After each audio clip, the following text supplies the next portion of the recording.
आऊज़ु बिल्लाहि मिनश्शैतानिर्रजीम बिस्मिल्लाहिर्रहमानिर्रहीम। जैसा कि मैंने फरमाया था, दावत इस्लामी के मरकज़ फैज़ान मदीना बिराज और सखर में जो मौलवी बच्चों के साथ गैंग रेप करते हैं, उसके हवाले से जो गुलाम हैदर के बारे में मैंने पोस्टें की थी और उस गुलाम हैदर के साथ इन्होंने बदफैली की। 2 साल तक उसको तशद्दुद का निशाना बनाया और 2019 में मैंने इसके बारे में इशू उठाया था। सबसे पहले मैं आपको इस ब्रीफिंग के बारे में मदनी मकसद बताऊंगा। पहला मदनी मकसद ये है कि गुलाम हैदर के साथ जो बदफैली हुई, उसके साथ जो सलूक इन मौलवियों ने किया, उसके बाप तक मैंने ये बात पहुंचाने की भरपूर कोशिश की, मगर उसके बाप को इन मौलवियों ने मिलकर इतना भड़काया मेरे ख़िलाफ़ कि वो मेरी कोई भी बात सुनने को तैयार नहीं है। तो सबसे पहला मदनी मकसद ये है कि ये जो गुलाम हैदर के हवाले से मैं ब्रीफिंग दे रहा हूँ, उसके साथ गैंग रेप के हवाले से, इसको आपने ज़्यादा से ज़्यादा शेयर करना है ताकि गुलाम हैदर के बाप तक ये मेरी ब्रीफिंग मुकम्मल तौर पर पहुंच जाए। और उसके बाप जो है वो जैकबाबाद शहर में बेगारी इलाका है, बाईपास के पुल से पहले, वहाँ पर रहता है और उसका नाम है दिलमुराद अहमद मगरो। गुलाम हैदर को वहाँ पर उस इलाके में इकराम कहते हैं। मेरा नाम है आबिद हुसैन, मैं सखर शहर में रहता हूँ। मैं 2018 के आखिर में फैज़ान मदीना बिराज सखर में पढ़ने के लिए गया था कायदा नजरा कोर्स में। वहाँ पर मैंने इन मौलवियों के बहुत मशकूक मामला देखे थे। तो पहला मदनी मकसद आपने याद रखना है, मेरी वीडियोस को ज़्यादा से ज़्यादा शेयर करना है। इतना शेयर करना है कि ये गुलाम हैदर के बाप दिलमुराद अहमद मगरो तक मेरी ब्रीफिंग मुकम्मल तौर पर पहुँच जाए। इस मामले पर मैं तफसील से ब्रीफिंग दूँगा। और दूसरा मेरा मदनी मकसद ये है कि दावत इस्लामी का जो झूठ है कि दावत इस्लामी पूरी दुनिया में है, तो बकौल दावत इस्लामी पूरी दुनिया में, इसलिए जितनी भी पूरी दुनिया के मुल्क है, उनमें जितनी भी एजेंसियां हैं, उन सब के लिए मेरी ब्रीफिंग है। ख़ास तौर पे पाकिस्तान की जितनी भी एजेंसियां, उन सब के लिए, क्योंकि ये जो सब कुछ बच्चों के साथ नाइंसाफ़ी हो रही है, जुल्म सितम हो रहा है, इसके बारे में आलमी मदनी मरकज़ वालों को, कराची वालों को सब कुछ पता है। फिर भी सब कुछ वो जानते हैं, वो अपने मौलवियों को सपोर्ट कर रहे हैं। तो इसका मतलब ये हुआ कि सारा कुछ तंजीमी लेवल पर हो रहा है। तो इस चीज़ को हम सब ने मिलकर जो है रोकना है और इसके अंदर मुलविस लोगों को कैफरे के दांत तक पहुँचाना है। और तीसरा मदनी मकसद इसके अंदर यह है कि बहुत सारे हज़ारों बच्चों ने दावत इस्लामी की औकात के बारे में अपने वालिदैन को बताया था, मगर वालिदैन ने बच्चों की बात पर यकीन नहीं किया था।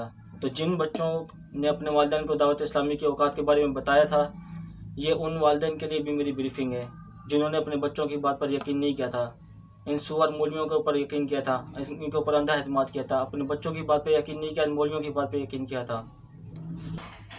और एक मदनी मकसद ये भी है कि जितनी भी बातें हैं वो तमाम चैनल्स वाले, न्यूज़ चैनल वाले, मीडिया, इंटरनेशनल मीडिया वाले, अखबार वाले, तमाम के तमाम अखबारों में दें, चैनलों में दें ये बातें।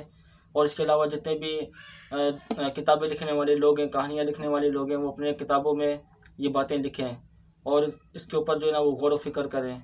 और ड्रामे फिल्में बनाने वाले इस मौजू के ऊपर ड्रामे फिल्में भी बनाएं। मैं दावत इस्लामी के मरकज़ में पढ़ने के लिए जब गया था, तो मैंने वहाँ पर इनके मशहूर मामला देखे थे। इनका जो घटिया निज़ाम है वही मुझे सही नहीं लगा था, मगर मैंने उस वक्त इशू नहीं उठाया था।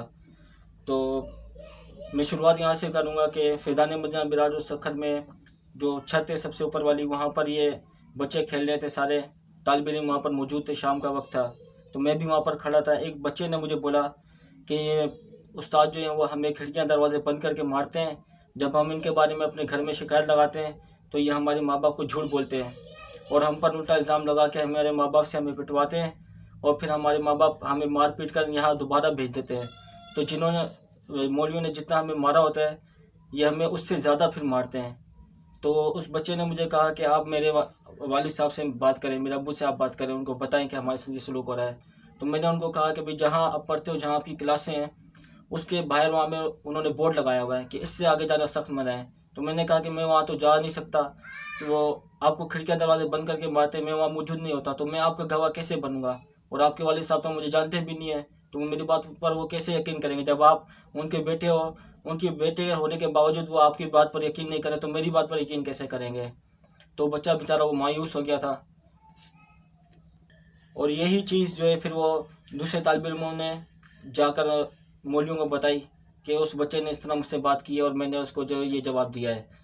फिर उसके बाद उन्होंने उस बच्चे को दोबारा मारा, लेकिन वो बच्चा मायूस हो चुका था, इसलिए उसने दोबारा मुझे कोई शिकायत नहीं की इस बारे में।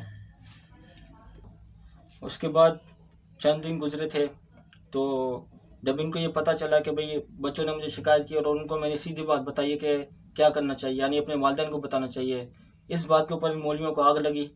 तो इन मौलवियों ने क्या किया कि जिस तरह ये कहते हैं क्लास के अंदर के मदनी मशवरा रखा इन्होंने, फिर उसके अंदर जो है ना कारी निसार अहमद नक्शबंदी अतारी, सूअर एक नंबर का हरामी, उसने बोला कि आप जो है वो मदनी मुन्नों से बात नहीं करेंगे, उनसे सलाम नहीं करेंगे, ऊपर वाली जो सबसे ऊपर वाली छत है वो मदनी मुन्नों की है, आप वहाँ नहीं जाएंगे, वहाँ जाना सख्त मना है।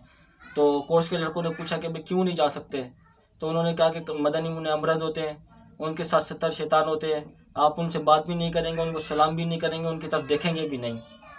तो कोर्स के अंदर ही एक लड़के ने सवाल किया कि कारी फैज़ान जो हैं वो बच्चों के साथ मदनी मुन्नों के साथ सोते हैं दर्जे में, उनको बगलों में अपनी सुलाते हैं। तो इस पर जो वो कारी निसार ने बोला कि वो उस्ताद हैं, दावत इस्लामी जिसको भी उस्ताद रखती है बड़ा एतमाद और भरोसे के साथ रखती है और बहुत चेक करने के बाद रखती है।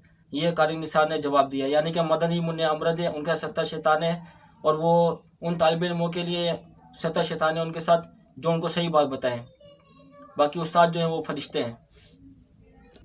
फिर उसके बाद में 2-3 दिन के बाद मैं दर्जे में पढ़ रहा था, बैठा हुआ, दोपहर का टाइम था, तो एकदम से जो है ना शोर हुआ कि कार्यक्रम ने बच्चे के मुंह पे जूतियां मारी, कार्यक्रम के बच्चे पे मुंह पे जूतियां मारी। तो मैं भी उठकर देखा, लेकिन वो बच्चा भी वहाँ से जा चुका था, वो कारी अकरम भी जा चुका था, लेकिन वहाँ पर एक शरीफ नाम का लड़का हमारे साथ कोर्स में पढ़ता था, कायदा नाजरा कोर्स में। तो उसने बोला कि उस्ताद है, बैठ जाओ, कोई बात नहीं, कोई बात नहीं, उस्ताद है। यानी कि उस्ताद को किसने हक दिया कि वो बच्चे के मुंह पे जूतियां मारे? दावत इस्लामी तो मदनी चैनल के ऊपर बैठ के कहती है कि बच्चे के मुंह पे थप्पड़ मारना भी मना है। फिर कारी अकरम को किसने हक दिया कि वो बच्चे के मुंह पे जूतियां मारे? उसके अंदर ताकत है कि बच्चों के वालिदैन के सामने बच्चों के मुंह पे जूतियां मार के दिखाए? है ताकत तो करके दिखाए।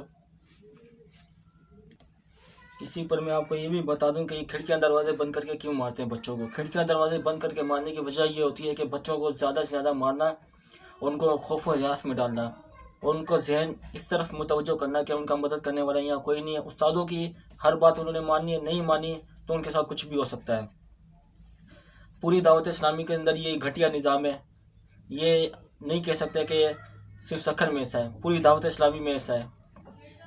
और मैं आपको ये बता दूं कि जिस वक्त मैंने दावत इस्लामी के ऊपर इशू उठाया था 2019 में, तो घटिया दावत इस्लामी के मौलवियों ने, सुअर मौलवियों ने जो मुझ पर इल्ज़ाम लगाए थे, वो मैं आपको बता दूं।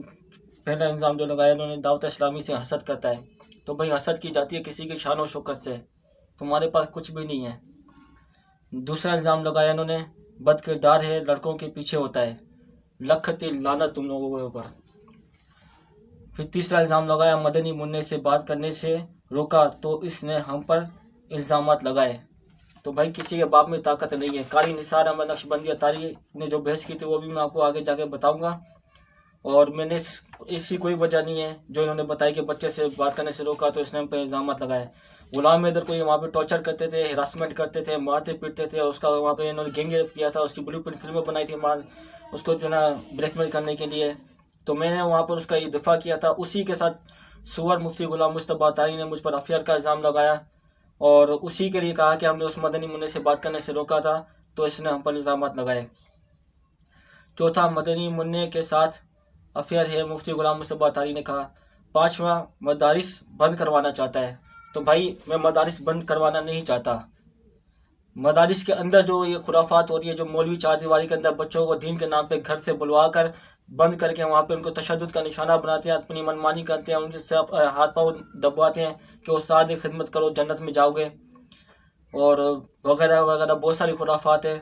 जब आप अपने बच्चों से पूछेंगे तो वो बताएंगे। तो मैं मदरस बंद करवाने के जो ना पीछे नहीं हूँ। उसके अंदर जो ये मौलवी अपनी मनमानियाँ करते हैं, इस चीज़ से मुझे जो ना वो तकलीफ़ है। छठा इल्ज़ाम जो इन्होंने लगाया, मुझे जिस इलाके में मैं पहले रहता था, मदीना कॉलोनी रीजेंट, वहाँ पर इन्होंने मेरे बारे में बात फैलाई कि ये कादियानी है, देवबंदी है, राफजी है। अस्तगफिरुल्लाह रब्बी मिन कुल्ली ज़ंबी व अतूबु इलैह। इस पर भी दावत इस्लामी के ऊपर लानत है। दावत इस्लामी ने जो ये इल्ज़ाम लगाए, इसका भी एक मैं आपको वाज़ेह तौर पे बता दूं कि कभी भी किसी भी फिरके के अंदर कोई भी खुराफात सामने आती है, उनके बारे में कोई भी बात करता है, तो ये जो मौलवी होते हैं, ये हरामी मौलवी, ये बात फिरका वारियत के ऊपर ला के लोगों को फिरका वारी के नाम पे लड़वाते हैं, और जो सामने वाला होता है उसकी बात की अहमियत को ख़त्म करने की कोशिश करते हैं। तो ये मौलवियों का एक हरबा है कि कोई भी शख्स इनकी खुराफात के बारे में बात करे तो ये उसके ऊपर फिरका वारियत के नाम लगा देते हैं। उस्तादों की ग़ीबत करता है, तो साथ में जो इल्ज़ाम है इनका कि मैं उस्तादों की ग़ीबत करता हूँ। यहाँ पर भी मैं एक चीज़ आपको बताऊँ कि ये बच्चे जो है इनका ये माइंड फ्रेश करके माइंड सेट कर देते हैं। साइड कैसे करते हैं कि बच्चे के साथ जो भी सलूक होता है वो अपने घर पे नहीं बताता, उसका जहन में ये डाला जाता है कि आपने कुछ भी उस्ताद के बारे में बताया, किसी का कोई कार्रवाई करते हुए या खुद के साथ हुई, तो ये ग़ीबत होगी, और ग़ीबत गुनाह है, और अपनी ग़ीबत नहीं करनी चाहिए उस्तादों की। तो बच्चों के साथ जो भी सलूक होता है वहाँ पे बच्चे अपने माँ बाप को नहीं बताते हुए डरते हैं कि अगर हम बताएंगे तो ये ग़ीबत होगी, और ग़ीबत करना गुनाह है, और माँ बाप को पता चलेगा कि हम ग़ीबत करें उस्तादों की तो हमारे माँ बाप हमें मारेंगे। इस वजह से भी बच्चे अपने घर पे कुछ नहीं बताते। तो भाई यहाँ पे मेरी वालिदैन से ये अर्ज़ है कि बच्चों को आपने ये सिखाना है कि ग़ीबत क्या है, और अपने दिफा में बात करना, अपने अच्छे या बुरे हालात के बारे में वालिदैन को बताना, ये वालिदैन का और बच्चों का हक है, ये कोई ग़ीबत नहीं है। ये वालिदैन अपने बच्चों को बताएंगे, कोई मौलवी नहीं बताएगा। और नंबर 8, मदनी मुन्नों से बात करने की ज़िद कर रहा था। मैंने कोई मदनी मुन्ने से बात करने की ज़िद नहीं की थी। ये सूअर मुफ्ती गुलाम मुस्तफ़ा अतारी, सूअर अफजल शाह हुसैन अतारी और सूअर हाजी खलील, ये तीनों बैठे थे।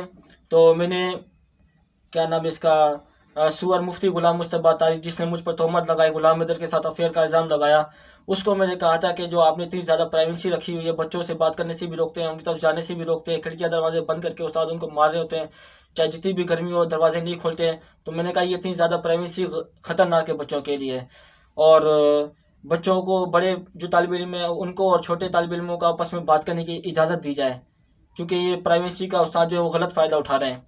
तो इस पर इन्होंने कहा कि मदनी मुन्ना से बात करने की ज़िद कर रहा था। लखती लानत, इन्होंने इतने जो है वो तोहमत लगाई मुझ पर।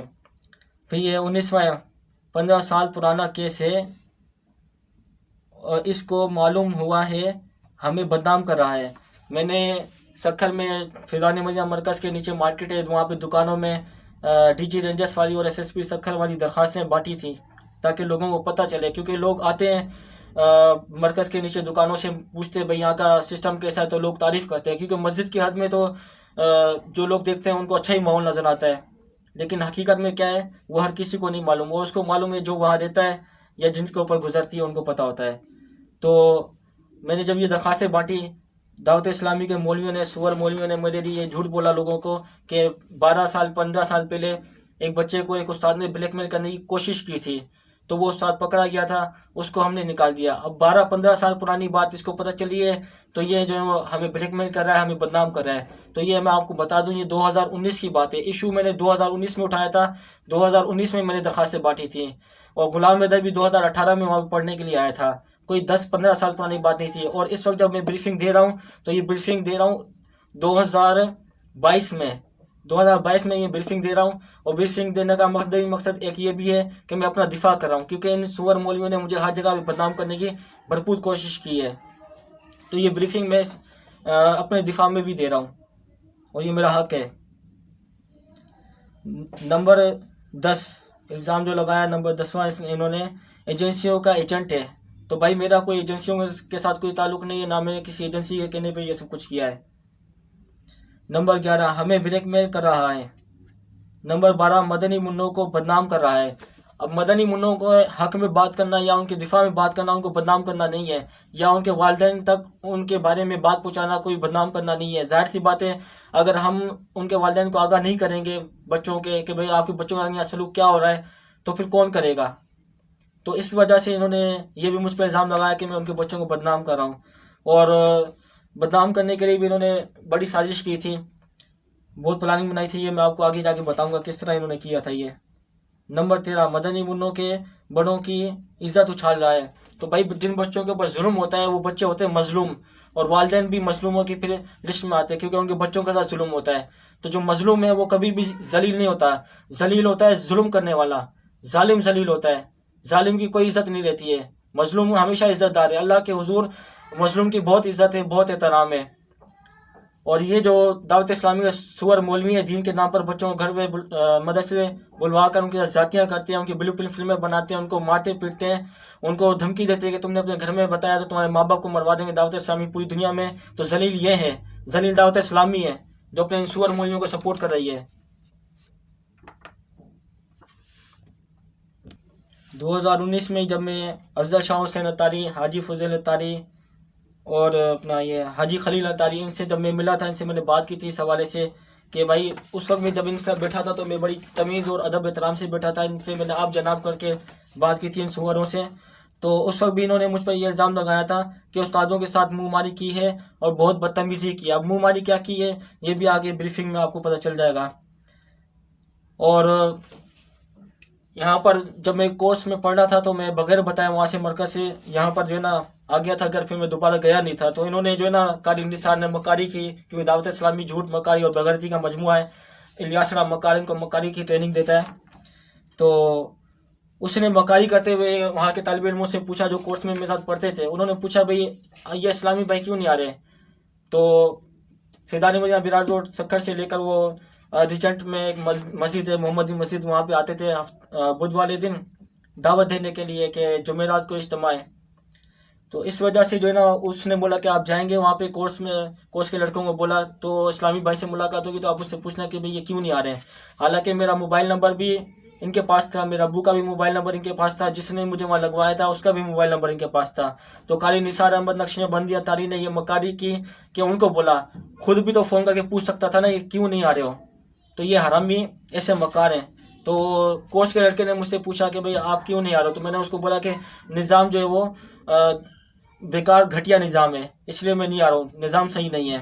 ये मैंने उसको जवाब दिया था। और इन्होंने जो है वो मेरे ऊपर ये भी इल्ज़ाम लगाया, तहमत लगाई कि ये इसने जो है मरकज़ के अंदर रहकर सारा निज़ाम धर्म भरम किया हुआ है। और 16वां इल्ज़ाम इन्होंने ये लगाया कि अहले सुन्नत में इंतशार फैलाना चाहता है। तो भाई मेरा कोई मकसद नहीं है अहले सुन्नत में इंतशार फैलाने का, क्योंकि मैं किसी फ़िरका वारियत के चक्कर में नहीं पड़ता। मैंने मौलवियों की असली औकात, उनकी असली हैसियत देख ली है कि वो क्या है। तो अहले सुन्नत में इंतशार फैलाना मेरा मकसद नहीं है। मेरा मकसद है बच्चों के दिफा में बात करना।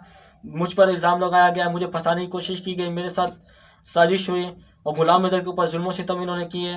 तो दिफा करना और लोगों को आगाह करना मेरा मकसद है दावत इस्लामी से। दावत इस्लामी से जितना हो सके खुद भी बचें और दूसरों भी बचाएं। आप लोग दावत इस्लामी को सपोर्ट करते हैं, उसका मदनी में चैनल चलाते हैं, उसकी किताबें खरीदते हैं, उसको चंदा देते हैं, उसको खाले देते हैं, वो फिर ये मरकज़ बनाती है, मस्जिदें बनाती है, मदरसे बनाती है, फिर वो सब कुछ ये अंदर इनके खुराफात होते हैं। तो आपकी ये सपोर्ट है, आपको ये चंदा देना है जो दावत इस्लामी को आगे बढ़ा रहा है। तो बराए मेहरबानी दावत इस्लामी को चंदा ना दें, ज़कात ना दें, खैरात ना दें, फितराना ना दें और खाले भी मत दें। आप अपने इर्द गिर्द देखें कितने बेरोज़गार घूम रहे हैं, कितने मजलूम हैं, कितने जो वो फ़कीर हैं बेचारे बेघर हैं। आप उनकी मदद करें, आप गरीबों की मदद करें, आप यतीमों की मदद करें। ओल्ड हाउस बने हुए बेचारे बूढ़े वहाँ पे सालों साल पता नहीं कैसे रहते हैं, आप उनकी मदद करें।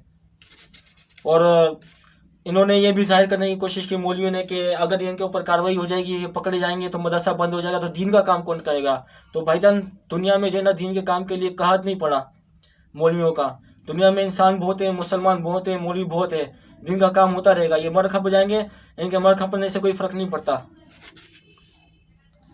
इससे आगे की ब्रीफिंग अगली वीडियो में। अस्सलाम वालेकुम। ब्रीफिंग का अगला हिस्सा। तो मैंने जैसा कि आपको बताया था गुलाम हैदर के बारे में कि इन्होंने उसको मारा पीटा, जुल्म सितम का निशाना बनाया बहुत ज़्यादा। इनके बारे में जो मैंने पुलिस से भी मदद ली थी, लेकिन पुलिस ने मेरी कोई मदद नहीं की। और इनके नाम मैं आपको बता दूं, जिन मौलवियों का मैं दावत इस्लामी के मौलवियों का जिनका नाम मैंने FIR में दिया था, अफजल शाह हुसैन अत्तारी है इनका बड़ा निगरान है सखर के अंदर, उसके साथ हाजी फुजैल भी होता है। कारी ज़फ़रुल्लाह ये बड़ा नाजिम है बच्चों का सखर के अंदर। कारी सईद अहमद ये छोटा नाजिम था, इसको यहाँ से इन्होंने भगा दिया है। ये बच्चों की वीडियोस बनाता था नंगी नंगी, उनको ब्लैकमेल करने के लिए। कारी फैज़ान ये बच्चों के पेट में मुक्के मारता था, बच्चों के साथ सोता था।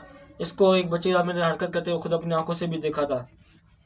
और कारी अकरम में ये बच्चों के मुंह पे जूतियाँ मारता था, इसकी शक्ल भी फिटकार बरस रही है।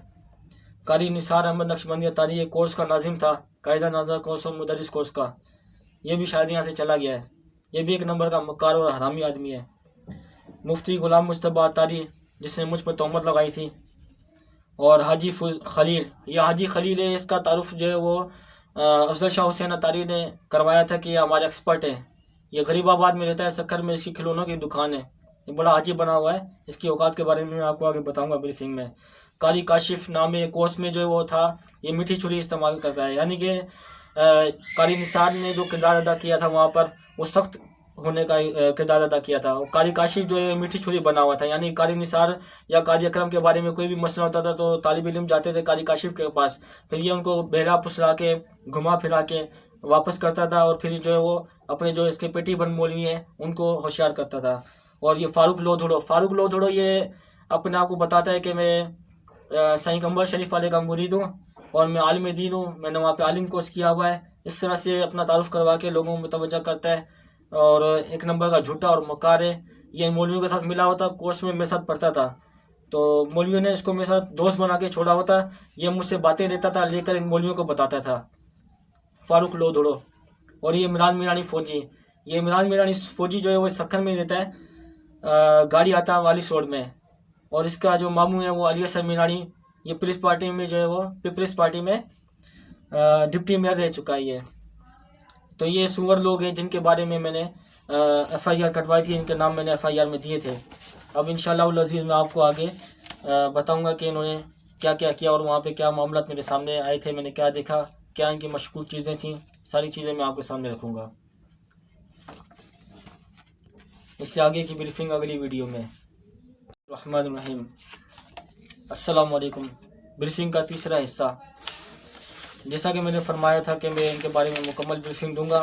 अब मेरी कोशिश ये है कि जितनी भी बातें हैं मैं ज़्यादा से ज़्यादा आप लोगों को बता सकूं, क्योंकि मसला जो 2019 में था, फिर मैंने सोचा कि मैं ब्रीफिंग दूं, लेकिन जो गुलाम हैदर का मामू है मुफ्ती इस्माइल सिकंदरी जखमाबाद में रहता है, उसकी मैंने तस्वीरें भी आगे शो कर दी हैं। जो इन मौलवियों के साथ मिला हुआ था, अपने भांजे गुलाम हैदर के साथ बदफेली करता था। सक्खर में इसने अपने मौलवियों को खुश करने के लिए गुलाम हैदर को यहाँ पढ़ने के बहाने भेजा था, जबकि जखमाबाद में उसका अपना मदरसा, अपनी मस्जिद है। तो कोर्स के अंदर जब मैं पढ़ रहा था, वहाँ पर मैंने इनके ये मामला देखे। इन्होंने पाबंदियाँ लगाई कि किसी भी बच्चे से आपने मिलना नहीं है, बात नहीं करनी है, और ये बहाने बनाए कि ये मदनी मुन्ने अमर देंगे, सत्ता शैतान होते हैं। तो इसी के ऊपर मेरा दाऊद इस्लामी से भी ये सवाल है और आप लोगों से भी ये सवाल है कि जो इनके अपने बच्चे हैं, जो इनके मदनी चैनल पे आते हैं, क्या उनको देखकर जो वो लोगों की नीयतें ख़राब नहीं होती हैं? इनके अपने जो मौलवियों के बच्चे हैं, इनके अपने पीरों के जो बच्चे हैं, उनके साथ सत्ता शैतान नहीं है? ये मेरा सवाल है। और इनके जो अपने मौलवी हैं, पीर हैं, जो बच्चों से मिलते हैं, तो क्या उनकी अपनी नीयतें बच्चों के साथ ख़राब नहीं होती हैं? यानी मदनी मुन्ने अमर दें, सत्ता शैतान है, तो उनके लिए जो बच्चों के हक़ में बात करें, उनके ख़िलाफ़ बात करें। तो वहाँ पर गुलाम हैदर के साथ जो मामला इन्होंने किए थे, एक तो सबसे गंभीर मसला जो है वो मार पीट का है, कि जो बच्चों के दिलों में खौफ और हिरास डालने के लिए खिड़कियां दरवाजे बंद करके ये मारते हैं। तो एक बच्चे का तो मैंने आपको बताया कि उसने मुझे शिकायत लगाई थी, और दूसरे बच्चे को, जो कारी फिजान को, मैंने खुद अपनी आंखों से देखा था। तो कारी फिजान के बारे में चले मैं आपको आगे बताता हूँ। मैं मस्जिद में बैठा हुआ था, तो कारी अकरम ने बच्चों को मारा था, और कारी सईद ने भी मारा था, कारी फिजान ने भी मारा था। मैं मस्जिद में बैठा हुआ था पहली सफ में। वहाँ पे कुछ बच्चे मेरे साथ बैठे थे, बातें कर रहे थे। तो उन्होंने बोला कि भाई आप जो ना वो हमारे लिए बात करो हमारे घर पर। यानी कि वहाँ पर यूँ समझ लें कि एक बच्चे जो है वो वालिदैन के होते हुए भी यतीमों वाली ज़िंदगी वहाँ पर गुजारते हैं। तो वहाँ पर उन बच्चों ने मुझे बोला कि भाई आप हमारे वालिदैन से बात करो। वो जो बच्चा मैंने आपको बताया छत पर, वो दूसरा था, ये दूसरे बच्चे थे जिन्होंने मुझे बोला। तो मैंने उनको भी यही जवाब दिया कि आप अपने वालिदैन से बात करो, उनको बताओ सारे मामला। और इस पर भी जो है वो इन मौलवियों को आग लगी थी दोबारा से, कि ये जो है वो क्यों बच्चों को कह रहा है कि वो अपने वालिदैन को घर जाके बताएं। तो बच्चों ने कहा कि मैंने उनको यही कहा कि भाई मैं आपके लिए फ़िलहाल तो कुछ भी नहीं कर सकता हूँ। तो उन्होंने कहा कि आप दुआ करो, और हम भी दुआ करते हैं कि जो पढ़ाई करने के लिए हम यहाँ आए वो जल्दी जल्दी हमें आ जाए, हमारे अंदर आ जाए, और हम यहाँ से चले जाएँ। नहीं तो ये अल्लाह करे ये मर जाएँ, कौन मर जाए, जितने भी वहाँ पे सूअर मौलवी हैं वो सब मर जाएं। बच्चों ने ये उनके लिए मस्जिद में बैठकर पहली सफ में बदुआ की थी। उस वक्त मैंने उनकी बदुआ पे आमीन नहीं कहा था, क्योंकि इनकी औकात के बारे में मुझे पता नहीं था। तो अब मैं उन बच्चों से भी हाथ जोड़ के माफ़ी मांगता हूँ और उनकी उस बदुआ पर मैं आमीन कहता हूँ। अल्लाहुम्मा आमीन, आप भी कहें आमीन। तो गुलाम हैदर को इन्होंने मारने पीटने की, जो सबसे मारते पीटते तो बहुत थे, लेकिन एक साजिश के थे जो इसको मारा था, वो मैं आपको बता देता हूँ। मैं कोर्स में पढ़ रहा था, तो मेरी असर की नमाज के बाद छुट्टी हुई थी। मैं मस्जिद से बाहर जैसे ही निकला हूँ, तो पीछे से जो है ना गुलाम हैदर का कज़न शाहिद अली आया मेरे पास। कहने लगा, आबिद भाई क्या हाल है? मैंने कहा ठीक है, ये आपने शेयर करनी है, गुलाम हैदर के बाप तक ये बातें पहुँचानी है। तो उसने बोला कि आबिद भाई क्या हाल है? मैंने कहा ठीक है। कहने लगा, उस्तादों ने जो ना हमें छुट्टी दी है, और उस्तादों ने बोला कहीं पे भी जाना है जाए, घूमना फिरना है घूमे फिरने, खाना पीना है खाएं पिए, शॉपिंग करनी है आप शॉपिंग करें, लेकिन मगरिब से पहले पहले आपने वापस आ जाना है। असर की नमाज के बाद उसको छुट्टी दी थी। मैं बाहर खड़ा होता रोड पर, तो पीछे से शाहिद अली ने मुझे आवाज़ लगाई थी और उसने मुझसे ये बात की। तो मैंने कहा कि अच्छा छुट्टी दी है? कहने लगा हाँ छुट्टी दी है। फिर मुझे कहा कि यार देखें, गेट पे गार्ड किसी को भी नहीं रोक रहा। ये 2019 में छुट्टी दी थी। तो सारे बच्चे खुद आ रहे हैं जा रहे हैं बगैर पर्ची के, क्योंकि वहाँ मरकज़ में बच्चों को गेट से बाहर आने के लिए उस्ताद की दस्तखत की हुई पर्ची देनी पड़ती है गार्ड को। उस दिन जो ऐसा कोई सिस्टम नहीं था, गार्ड को भी इन्होंने मना कर दिया था कि किसी भी बच्चे को रोकना नहीं है, सबको छुट्टी की इजाज़त है। तो बच्चे आ रहे थे जा रहे थे, गेट पर कोई भी उनको रोक नहीं रहा था। तो मैंने उसको कहा कि ठीक है, और गुलाम हैदर अगर चलना चाहे तो आप उसको भी ले आओ। फिर गुलाम हैदर गया, शाहिद अली गया मरकज़ में और गुलाम हैदर को लेकर आया। फिर हम यहाँ से सक्कर में मरकज़ से के जो नज़दीक इलाका है घूमने का, लंबे मर, हम वहाँ पे गए। वहाँ पे हमसे पहले भी बहुत सारे तालिब इल्म पहुँचे हुए थे, क्योंकि जामिया वाले थे, मदरसतुल मदीना वाले थे, कोर्स वाले थे, जितने भी तालिब इल्म थे उन सबको इन्होंने छुट्टी दी थी आज़ादाना, कि आप कहीं पे भी जाएँ, घूमे फिरें खाए पिए शॉपिंग करें, लेकिन मगरिब से पहले पहले आपने वापस आना है। तो हम गए पैदल वहाँ से, फिर वापस मैंने इनको रक्शे में पहुँचाया घर पे घर पे नहीं मरकज़ में पहुँचाया मैंने इनको रक्शे में बिठाकर। तो मैंने इनको टाइम पे पहुंचा दिया था। मगरिब की अजानें शुरू हुई थी और ये मरकज़ के अंदर एंटर हो गए थे। फिर अगले दिन जब मैं सुबह वापस मरकज़ में आया हूँ पढ़ने के लिए, तकरीबन 7 या 7:30 बजे का टाइम हो रहा था। तो शाहिद अली मस्जिद के सहन में बैठा हुआ था। उसने बोला कि आबिद भाई एक मसला हो गया है। क्या मसला हुआ है? कहने लगा कि कल हम यहाँ से गए थे, उस्तादों ने छुट्टी भी खुद दी थी और कहा कि आपने कहीं पे भी जाना है जाए, घूमे फिरे। हम गए और मगरिब के वक्त हम टाइम पर आए, फिर भी गार्ड ने पर्ची पे जो है ना हमारा नाम लिख के दिया है, और उस जो ना उस्तादों ने गुलाम हैदर को जो ना मारा है। उस्ताद कारी अयाज ने गुलाम हैदर को खिड़कियां दरवाजे बंद करके सारे बच्चों को बाहर निकाल के अकेले में उसके मुंह पर खींच खींच के बहुत सारी थप्पड़े मारी हैं। शाहिद अली ने मुझे ये बात बताई और मुझे बहुत गुस्सा आया। तो उसके बाद फिर 5-6 बच्चे और आए, उन्होंने भी मुझे ये बात बताई। अब बच्चे जो आकर मुझे तस्दीक कर रहे थे कि भाई सारे बच्चों को बाहर निकाला है, खिड़कियां दरवाजे बंद किए हैं, अकेले में गुलाम हैदर के मुंह पर खींच खींच के बहुत सारी थप्पड़े मारी हैं। तो ये बच्चों के ज़ुबान पे अल्फाज कैसे आए? तो अल्फाज ऐसे आए कि खिड़कियां दरवाजे बंद होने के बावजूद कारी अयाज ने उसके मुँह पर इतनी ज़ोर से थप्पड़ें मारी थी कि खिड़कियां दरवाजे बंद थे, फिर भी बाहर खड़े जो बच्चे थे उन्होंने थप्पड़ों की आवाज़ सुनी थी। फिर उसके बाद गुलाम हैदर आया। गुलाम हैदर ने भी मुझे यही कहा कि उस्ताद ने खिड़कियां दरवाजे बंद करके सारे बच्चों को बाहर निकाल कर मुझे अकेले में खींच खींच के बहुत सारी मुंह पे थप्पड़े मारी हैं, और बोला है कि तुम उसके साथ जो है ना इस्लामी भाई के साथ क्यों गए थे, कोर्स वाले आबिद के साथ। और गार्ड ने पर्ची पर जो है ना आपका नाम, हमारा नाम लिख के दिया है कि ये देर से आए थे। तो इन्होंने सारी ये मिली भगत थी, क्योंकि जब छुट्टी इन्होंने दी थी तो वजह बनती ही नहीं थी गुलाम हैदर को मारने की। और गुलाम हैदर को उस्ताद ने उसके मारते हुए ये भी कहा था कि आपने जो है ना इस्लामी भाई से मरकज़ से बाहर बात की है, बात क्यों की है? इस पर भी जो है ना उसको मारा था। यानी कि अगर बच्चे इतनी औरतें हैं, इतनी लड़कियां हैं, इतने वो अमरद हैं, इतने उनके सत्ता शैतान है, फिर तुम उनको उनके घर से दिन के नाम पर मदरसों में बुलाते क्यों हो? लानती हो। और फिर उनको उनके घर में रहना दिया करो ना। अगर बुलवा रहे हो तो फिर जो लड़कियों के ऊपर हुक्म लगते हैं बुरखा पहनने के, फिर वो पहनाओ बच्चों को बुरखा। वालिदैन को भी तो पता चले ना उनके बच्चे कितने अमरद हैं, कितने सत्ता शैतान है उनके साथ। तो इन्होंने बीच में गार्ड का नाम क्यों डाला था? गार्ड का नाम इन्होंने इसलिए डाला था कि मैं गुस्से में आऊँ, गुस्से में आकर जो वो गार्ड के साथ हाथापाई करूँ, क्योंकि पहले भी गार्ड के साथ तालिब इल्म हाथापाई कर चुके थे जामिया के। तो इस वजह से जो है ना इन्होंने सोचा कि मैं हाथापाई करूँगा गार्ड के साथ, तो ये जो है ना मुझे फिर ये गार्ड के साथ हाथापाई करने का बहाना करके निकाल देंगे। फिर जो ये मरकज़ के अंदर जो अपना मुँह काला कर रहे हैं ये करते रहेंगे। तो ये इनकी सोच फिर गलत हो गई। वहाँ पे फिर मैंने गार्ड को मारने की बात नहीं की, मैंने कारी अयाज को मारने की बात की। मैंने कहा कोर्स के अंदर मैं बैठा हुआ था खामोशी के साथ, उस टाइम मुझे गुस्सा बहुत आ रहा था, तो कोच के जो फारूक लोधड़े जो इनके साथ मिला हुआ था मौलवियों के साथ, उसने बोला कि आबिद भाई आप बड़े खामोश खामोश बैठ रहे हैं, आप हंस नहीं रहे, बात नहीं कर रहे, क्या बात है, आपका चेहरा भी लाल हो रहा है। तो मैंने बोला भी ऐसे ऐसे बात है। मैंने बोला भी अगर गुलाम हैदर का कोई रिश्तेदार होता तो मैं जो है वो जहाँ ये पढ़ता है क्लास में उस जगह पे जाके बच्चों के सामने कारी अयाज को मारता। अब सवाल ये पैदा होता है कि इन्होंने गुलाम हैदर को मारा, जबकि जामिया वाले गए, उन्होंने मदरसतुल मदीना के बच्चों से बात की, कोर्स वाले गए, उन्होंने मदरसतुल मदीना वाले बच्चों से बात की, अमरत जो है जिनके साथ 70 शैतान होते हैं उनसे बात की, तालिब इल्मों ने सब आपस में एक दूसरे से मिले, बातचीत की बाहर। किसी भी तालिब इल्म को इन्होंने नहीं मारा, सिर्फ और सिर्फ गुलाम हैदर को मारा। क्यों मारा? क्योंकि ये उसको ब्लैकमेल करते थे, उसको खौफ व हिरास में डालना चाहते थे, इस वजह से इन्होंने उसको मारा। और ये बदतरीन तशद्दुद है कि एक बच्चे के मुंह पर पूरी ताकत का खींच खींच के बहुत जोर से थप्पड़े मारना, बहुत सारे, कि बाहर बच्चे जो खड़े, खिड़कियां दरवाजे बंद होने के बावजूद वो आवाज़ सुने थप्पड़ों की।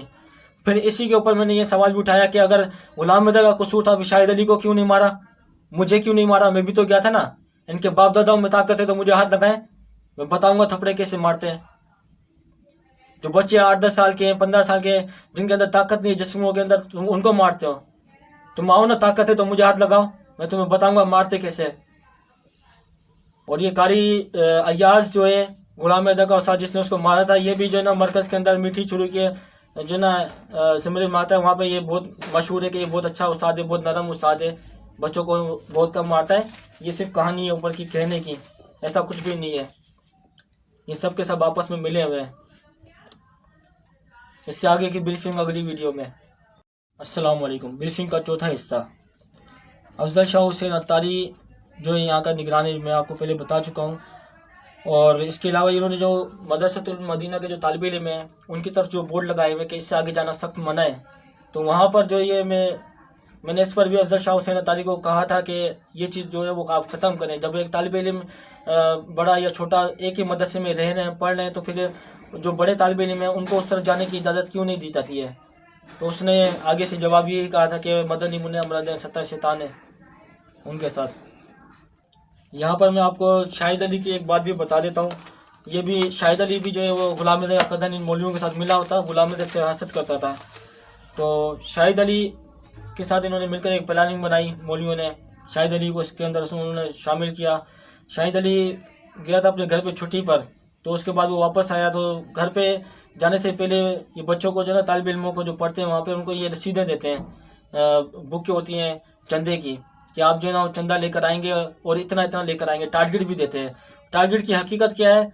टारगेट की हकीकत ये है कि ये तो बच्चों के ऊपर दबाव डालते हैं या उनका माइंड फ्रेश करके माइंड सेट करते हैं जहनी तौर पर कि आपने लाजमी इतने इतने पैसे लेकर आने हैं, और नाम होता है कि भाई दीन के लिए जमा करने हैं, लेकिन इनको टास्क दिया जाता है कि भाई आप इतना चंदा जमा करेंगे तो आपकी तनख्वाह में आपको इतने पैसे मिलेंगे।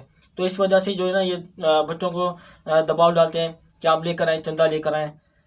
शाहिद अली को उन्होंने डायरी दी थी चंदा जमा करने वाली, वो वापस आया लेकिन वो भूल गया, बकौल उसके कि वो घर पे डायरी भूल गया। फिर कारी सईद ने उसको माँ बहन की नगी नगी गालियाँ दी और घर मदरसे से वापस भगा दिया और कहा कि जाके लेकर आ।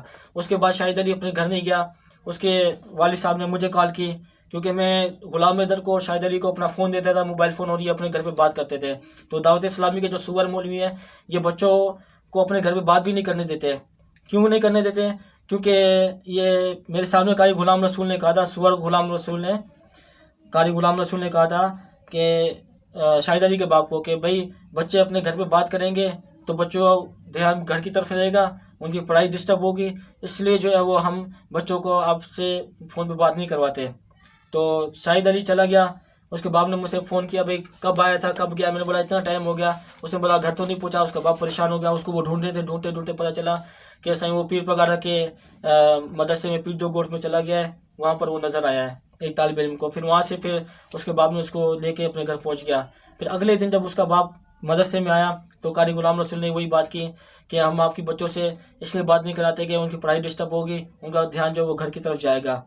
शाहिद अली के बाप ने कहा था कि हमारे बच्चों से बात भी करेगा या हमारी फ़ोन में बात भी करवाएगा, आप इसको नहीं रोकेंगे। तो कारी गुलाम रसूल ने कहा था कि आप इजाज़त देते हो, ठीक है, कोई मसला नहीं है। इसी पर जो है वो कारी निसार अहमद नक्शबंदी अत्तारी ने जो है वो इशू उठाया था कि आप जो मदनी मुन्नों से बात करते हैं, अगर मदनी मुन्ना बाहर गया था, वहाँ से गुम हो जाता, अगवा हो जाता, फिर आप कितनी बड़ी मुसीबत में फंस जाते हैं। मैंने बोला उसके घर वाले मुझे जानते हैं, शाहिद अली के बाप से मेरी बातचीत है, तो कोई मसला नहीं है मेरे लिए अगर वो गुम भी हो जाता तो। यहाँ पर फिर वो चुप हो गया। फिर कहने लगा कि आप जो ना वो मदनी मुन्नों से आप बात नहीं करेंगे, मदनी मुन्ने अमरद होते हैं, 70 शैतान होते हैं, आपको हमने कितनी मरतबा कहा है, कितनी मरतबा कहा। मैंने बोला कहा है कई मरतबा, कितनी मरतबा, मैंने कई मरतबा कहा है। तो कहने लगा कि जब हमने आपको मना किया तो आपने उससे क्यों बात की, क्यों आपने ताल्लुक़ रखा, आपको किसने इजाज़त दी कि आप मदनी मुन्नों के वर्षा से बात करते हो। तो वर्षा का लफ्ज़ कारी निसार ने और कारी सईद ने, इन दोनों ने इस्तेमाल किया था। तो ये इसलिए मैं यहाँ ब्रीफिंग में भी आपको वर्षा का लफ्ज़ ही बताऊँगा। तो कारी निसार ने कहा कि आपने मदनी मुन्नों के वर्षा से भी लिंक नहीं रखना आपने। मैंने बोला भाई आप कहते हैं मदनी मुन्ने अमरद है, मदनी मुन्नों के साथ 70 शैतान है, आप उनसे बात नहीं कर सकते, उनको सलाम भी नहीं कर सकते। तो मैंने बोला मदनी मुन्नों के वर्षा से लिंक क्यों नहीं होना चाहिए। तो कहने लगा कि हम आपको मना कर रहे हैं, मैं आपका उस्ताद हूँ, मैं आपको मना कर रहा हूँ। मैंने बोला मैं आपकी ये बात नहीं मानूंगा। तो कहने लगा कि आपने दस्तखत किया है फॉर्म के ऊपर। मैंने दस्तखत मैंने मरकज़ के अंदर के लिए किया है, मरकज़ से बाहर नहीं किया है। मैंने मरकज़ के बाहर मदनी मुन्ना मिलेगा, मैं उससे भी बात करूँगा, मदनी मुन्ने का बाप मिलेगा, मैं उससे भी बात करूँगा, मैं लिंक रखूँगा। मैं यहाँ मरकज़ के अंदर पाबंद हूँ, मरकज़ से बाहर पाबंद नहीं हूँ। मैंने उसको इस तरह जवाब दिया। तो कहने लगा कि, और मैंने कहा कि ये जो निज़ाम है आपका मदनी मुन्नों से बात ना करने का और उनकी तरफ ना जाने का, मैंने बोला ये सही नहीं है। तो कहने लगा कि आप दावत इस्लामी को गलत कह रहे हैं। मैंने बोला दावत इस्लामी का तो नाम भी नहीं लिया मैंने, मैं इस निज़ाम को गलत कह रहा हूँ। तो कह रहा निज़ाम तो दावत इस्लामी ने बनाया। मैंने कहा दावत इस्लामी ने बनाया है तो गलत निज़ाम है, ये बच्चों के लिए बिल्कुल भी ठीक नहीं है। आप कैसे कह रहे हैं कि मदनी मुन्नों के वर्षा से लिंक नहीं होना चाहिए। इस बात के ऊपर मेरी उसके साथ बहस हुई। और भी पता नहीं एक बात और है, अभी जहन में नहीं आ रही, क्योंकि 2019 का मसला है और अभी 2022 चल रहा है, इस वजह से अभी याद नहीं आ रहा।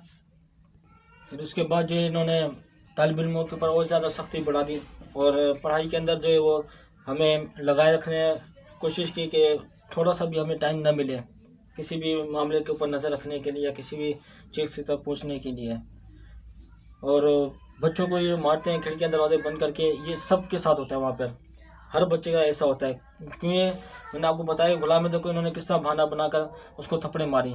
तो इस तरीके से हर बच्चे को मारते हैं, उनको खौफ व हिरास में डालने के लिए कि कभी भी जो है ना वो इनके खिलाफ मुंह खोलने की हिम्मत ना कर सके। ये इसलिए होता है। लोग खुश होते हैं कि हमारे बच्चे संजीदा हो गए, संजीदा बना, मुझे संजीदा बना, लेकिन उनको पता नहीं होता है कि उनके बच्चे जो वो संजीदा नहीं हुए, वो खौफज़दा हुए हैं, उनके दिल में खौफ बैठ जाता है। फिर कारी निसार से जब मेरी ये बहस हुई और बहस ख़त्म होने के बाद फिर उसने ये बोला कि भाई आप ज़िद पाने में और मरकज़ के अंदर जो है वो आप किसी भी तालिब इल्म से बात नहीं करेंगे और जामिया वालों से भी आप बात नहीं करेंगे। उसने मुझे ये बात की। तो मैंने कहा जामिया वालों से क्यों बात नहीं करूँगा मैं, जामिया वाले तो बड़े हैं, वो तो मदनी मुन्ने नहीं है, वो तो अमरद नहीं है। तो कहने लगा कि ये मैं आपको कह रहा हूँ, मैं आपको उस्ताद हूँ और उनका जो है ना वो इदारा अलग है, माना निज़ाम उनका अलग है, जामिया वालों का हमारा थोड़ा अलग है। उनका मामला उनके साथ है, हमारे मामला हमारे साथ हैं। और उस्ताद जो हैं आप उनसे भी बात नहीं करेंगे। मैंने वाला उस्तादों से भी बात नहीं करूँगा। कहने रहा हाँ। फिर उसके बाद जो इन्होंने इस तरह मेरे ऊपर पाबंदियाँ लगाई, गुलाम अहमद के ऊपर उन्होंने और ज़्यादा सख्ती कर दी। उसको सिर्फ क्या करते थे, जब अजान होती थी, अजान के वक्त नमाज का वक्त जब आता था, जब जमात खड़ी होने वाली होती थी, फिर वो उसको आने देते थे मस्जिद में, जमात से वो नमाज़ पढ़ता था, फिर वापस उसको भेज देते थे, फिर वो सुन्नतें जाके जो वो दर्जे में पढ़ता था। ये पाबंदी इतनी उसके ऊपर उन्होंने सख्त लगाई कि सिर्फ मस्जिद में वो जमात के साथ नमाज़ पढ़ता था, फिर जाके जो वो बाकी सुन्नतें पहली और जो बात की होती हैं वो दर्जे के अंदर जहाँ वो पढ़ता था वहीं पढ़ता था। उसको उन्होंने बाहर 2 मिनट के लिए भी रुकने की इजाज़त नहीं दी। क्यों? क्योंकि वो इनके ख़िलाफ़ बात करना चाह रहा था। वो चाहता था कि ये लोग पकड़े जाएँ, क्योंकि थप्पड़ों वाली बात जो है वो गुलाम अहमद ने मुझे बताई थी। उसके साथ जो सलूक हुआ उसने खुद बताया, शाहिद अली ने भी बताया, वहाँ पे 6-7 जो तालिब इल्म उसके साथ पढ़ते थे उन्होंने भी मुझे बताया था। तो इसलिए गुलाम हैदर से इनको ख़तरा हो चुका था, उसके ऊपर इन्होंने सख्ती से पाबंदियाँ लगा दी थी। फिर अगले दिन ही कारी गुलाम रसूल आया, मैं जब दर्जे में पढ़ रहा था तो मुझे उसने बाहर बुलवाया। कहने लगा कि शाहिद अली के बाप से आपकी बातचीत है, उसके दोस्ती, आप उससे बात करेंगे लेकिन इससे बात नहीं करेंगे। मैंने क्यों? मैंने बोला उसका बाप जो यहाँ आकर कह कर गया है कि ये हमारे बच्चे से मिलेगा भी, बात भी करेगा, तो फिर आप कौन होते हैं रोकने वाले? कहने लगा मैं उस्ताद हूँ, मैं आपको यहाँ पे मना कर रहा हूँ। फिर शाहिद मैंने उससे बहस की, मैंने बोला मैं तो उससे बात करूँगा। और शाहिद अली को गुलाम रसूल के सामने मैंने बोला कि आपके साथ कोई भी मसला हो आपने मुझे फ़ौरन बताना है, ये बोल के मैं दर्जे में आके बैठ गया। उसके बाद फिर शाहिद अली दोबारा आया। शाहिद अली ने मुझसे अकेले में बात की और कहने लगा कि भाई आबिद भाई मसला बढ़ जाएगा और बड़ा हो जाएगा, आप जो है ना मुझसे यहाँ पे बात नहीं करना, नहीं तो ये मुझे भी यहाँ से निकाल देंगे और कारी काशिफ को भी निकाल देंगे मदरसे से। मैंने बोला जब आपके बाप ने मुझे इजाज़त दी है आपसे बात करने की, तो ये कौन होते रोकने वाले। जब एक बच्चे का बड़ा जब किसी से बात करने की इजाज़त देता है तो कोई दुनिया में कोई ताकत नहीं होती कि उसको कोई रोक सके। मैंने बोला ये गलत है। मैंने बोला कोई भी इदारा हो, यूनिवर्सिटी हो, स्कूल हो, कॉलेज हो, मदरसा हो, कोई भी जगह हो, अगर किसी के बड़े ने इजाज़त दे दी कि बात कर सकते हैं तो आगे बात ख़त्म हो गई है, फिर कोई किसी को रोक नहीं सकता है। मैंने बोला कुछ तो मैंने गड़बड़ है, कोई बात है तो बताओ मुझे। तो शाहिद अली ने कहा कि कोई बात नहीं है, मेरी पढ़ाई में भी सिर्फ 1 महीना रह गया है, पढ़ाई मुकम्मल करके मैं ऐसे चला जाऊँगा और आप बराए मेहरबानी हमसे बात नहीं करना। मैं ठीक है जैसे तुम्हारी मर्ज़ी। फिर उसके बाद ये बात आई गई होगी और चंद दिन के बाद फिर गुलाम हैदर से मेरी बातचीत हुई। मैं उससे मिला, मैंने उससे पूछा कि भाई क्या बात है, आप खैरियत से हो, ठीक हो, मज़े में हो, खुश हो। और मैंने कहा कि ये अब आपको मारते पीटते तो नहीं है। तो उसने बोला नहीं, ये मुझे नहीं मारते, लेकिन उसके चेहरे पर डर और खौफ मुझे साफ नज़र आ रहा था। ये क्या करते हैं कि बच्चों को जब मारते हैं ना, उनके मुंह पर खींच करके थप्पड़ें बहुत सारी, तो उस वक्त बच्चों के चेहरों पर निशान हो जाते हैं लाल। तो अगर उस वक्त फ़र्ज़ नमाज का वक्त हो, ज़ोहर हो, असर हो, मगरिब हो, इशा हो, कोई सी भी नमाज हो, उस वक्त ये बच्चे को उसके दर्जे से, उसकी क्लास से बाहर आने नहीं देते। क्यों? क्योंकि उसके चेहरे पे जो थप्पड़ों के निशान है, उसकी जो रोती हुई आंखें हैं, अगर वो किसी ने देख ली तो फिर इनके ऊपर सवाल उठ जाएगा। इसलिए वो फ़र्ज़ नमाज में भी बच्चों को नहीं आने देते हैं। ये ऐसे लानती लोग हैं। तो मैंने उससे पूछा, मैंने इसरार किया, क्योंकि मुझे तो सारा कुछ पता चल चुका था कि ये उसके साथ जो है ना वो बदसलूकी कर रहे हैं, बदफैली कर रहे हैं। तो मैंने बड़े जो है ना उससे पूछा तामुल के साथ, बड़ा उसको मैंने इसरार किया कि मैंने बताओ भाई कोई मसला है तो बताओ, मैं आपका साथ दूंगा, आपके अबू से भी बात करूंगा। तो उसने बड़ी मुश्किल से मुझे सिर्फ कारी सईद के बारे में और कारी फैज़ान के बारे में बताया कि कारी सईद अहमद, कारी फैज़ान मोबाइल में गंदी गंदी वीडियोस देखते हैं। मैंने बोला उसने आपके सामने चलाई हैं? कहने लगा हाँ मेरे सामने चलाई है। तो बच्चों के सामने उन्होंने वीडियोस इसलिए चलाई थी ताकि बच्चे देखें तो वो ख़राब हों, यानी उनको ख़राब करने में आसानी हो सके। गुलाम हैदर ने मुझे ये बात बताई। मैंने बोला अगर मैं आपके अबू से बात करूं जखमाबाद जाकर, तो क्या आप अपने अब्बू को बताओगे? मैं आपका साथ दूंगा। तो उसने कहा हाँ मैं बताऊंगा अपने अब्बू को। मैंने कहा ठीक है, मैं आपके लिए जखमाबाद जाऊंगा और आपके अब्बू से बात करूंगा। और मैंने कहा मैं कल जा रहा हूँ। तो 2019 में मैं जखमाबाद गया। गुलाम हैदर के बाप से मैंने फ़ोन पे बात की कि मैं आ रहा हूँ, गुलाम हैदर के बारे में कुछ ज़रूरी बात करनी है। उसने बोला ठीक है आ जाओ। मैं वहाँ से गया जखमाबाद शहर में। उसके बाद शहर में पहुँच कर मैंने उसके बाप को फ़ोन किया। उसने बोला कि भाई मैं तो अभी दूर हूँ। उसने गुलाम हैदर के मामू का बताया कि उसका मामू है और मुफ्ती साहब भी है, मुफ्ती इस्माइल सिकंदरी के नाम से वो मशहूर था, जखमाबाद में मरखप गया। तो उसके पास चले जाओ, उसको जाके अपनी सारी बात बताओ और ठीक है। फिर उसने मुझे एड्रेस बताया और मैं उसके पास गया, मुफ्ती इस्माइल सिकंदरी के पास। वहाँ मैं बैठा तो दूसरे तालिब इल्म पढ़ रहे थे उसके मदरसे में, बच्चे कुरान पाक पढ़ रहे थे। तो मैं काफ़ी देर वहाँ बैठा रहा। फिर उसने मुझसे सवाल पूछा भाई क्या हाल है? मेरा ठीक है। कैसे आना हुआ? मैंने बोला गुलाम हैदर के बारे में कुछ ज़रूरी बात करनी थी। कहने लगा बात करो। मैंने बोला बात ऐसी है कि दूसरे बच्चों के सामने मैं नहीं कर सकता हूँ, मैं आपसे अकेले में बात करूँगा। तो कहने लगा नहीं बताओ। वो इस कोशिश में था कि मैं बच्चों के सामने बात करूँ मदरसे में और बाद में ये गुलाम हैदर के बाबू कह सके कि ये जो ना वो बच्चों को बदनाम कर रहा है, क्योंकि ये सुअर मुफ्ती गुलाम मुस्तफा तारी क्या कहते हैं इसको, सुअर मुफ्ती इस्माइल सिकंदरी नाम है गुलाम हैदर के मामू का। ये इन मौलवियों से मिला हुआ था। तो मैं मदरसे में काफ़ी देर बैठा रहा। तो मैंने उस जहन में एक सवाल आया। मैंने उससे पूछा कि भाई आपका अपना मदरसा है, आप बच्चों को यहाँ पे कुरान पढ़ा रहे हैं, तो मैंने बोला आपने गुलाम हैदर को वहाँ पढ़ने के लिए क्यों भेजा सक्खर में, मैं अपने पास क्यों नहीं पढ़ाया?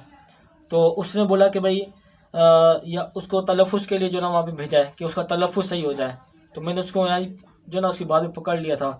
तो मेरा अगला सवाल तो मेरा यही था कि भाई अगर आपका तलफ़ुज़ सही नहीं है तो फिर दूसरे बच्चों वहाँ बेड़ा गर्क क्यों कर रहे हो, दूसरे बच्चों को क्यों पढ़ा रहे हो जब अपने भांजे को वहाँ पढ़ने के लिए भेजा?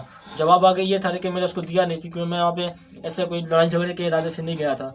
तो मैंने उसको बताया कि भाई गुलाम हैदर को वहाँ उन्होंने खिड़कियाँ दरवाजे बंद करके मारा पीटा है, बहुत ज़ोर से थप्पड़े मारी है। कारी फैज़ान को एक बच्चे का मैंने खुद हरकत करते हुए देखा है। तो हरकत मैंने देखी थी वो मैंने उसको प्रैक्टिकली तौर पर बताया कि भाई कारी फैज़ान ने एक बच्चे को बिठाया था अपने सामने डेस्क पे और उसको यूँ टिक टिकी बांध के काफ़ी देर से देख रहा था। तो मैंने कहा मैं अपनी आंखों से देखा। फिर उसके चेहरे पे और कोई पेन वगैरह उसके हाथ में था, वो उसने उठा के अपने उस बच्चे के माथे पे यूँ घुमाया, टिक टिकी बांध के देख भी रहा है और यूँ घुमा भी रहा है। फिर उसकी आंखों पे ऐसे घुमाया, गालों पे घुमाया, फिर आँख में घुमाया, फिर नाक पे घुमाया, फिर होंठ पे यूँ घुमाया, फिर दाढ़ी पे और गर्दन पे बिना गालों पे और गर्दन पे इस तरह घुमाया। तो मैंने बोला ये मंजर मैंने खुद देखा है कारी फैजान का, और गुलाम हैदर को इन्होंने इस तरीके से मारा पीटा है। मैंने बोला ये बच्चों का वहाँ पे गलत काम करते हैं और गुलाम हैदर को भी ये लोग ब्लैकमेल कर रहे हैं, आप जाकर गुलाम हैदर को वहाँ से ले आओ। गुलाम हैदर की पढ़ाई भी मुकम्मल हो गई है और गुलाम हैदर के 100 में से 96 नंबर आए हिफ्ज़ में। ये मैंने उसको वहाँ पर जाके तस्दीक की। और जब इन्होंने रिजल्ट बनाया था बच्चों का, 100 में से 96 नंबर जब आए थे गुलाम हैदर के, तो गुलाम हैदर का नाम लिखा हुआ था गुलाम हैदर बिन दीदार अहमद। क्या लिखा हुआ था? गुलाम हैदर बिन दीदार अहमद। तो मैंने गुलाम हैदर से पूछा, उस टाइम जो है वो मस्जिद की सीढ़ी पे गुलाम हैदर अपने कज़न शाहिद अली के साथ इस तरह खड़ा था, कंधे से कंधा मिलाकर। ये बात आपने शेयर करनी है ताकि गुलाम हैदर के बाप तक पहुंच सके। तो मैंने गुलाम हैदर से पूछा कि भाई आपके अबू का नाम दीदार अहमद है? तो गुलाम हैदर ने कहा हाँ मेरे अबू का नाम दीदार अहमद है। और शाहिद अली जो उसके साथ खड़ा था उसका कदर, उसने भी कहा कि इसके अबू का नाम दीदार अहमद है। लेकिन जब मैं जकमाबाद में गया था उस टाइम तो उसके बाप के नाम के हवाले से मेरी उसके मुफ्ती के साथ कोई बातचीत नहीं हुई।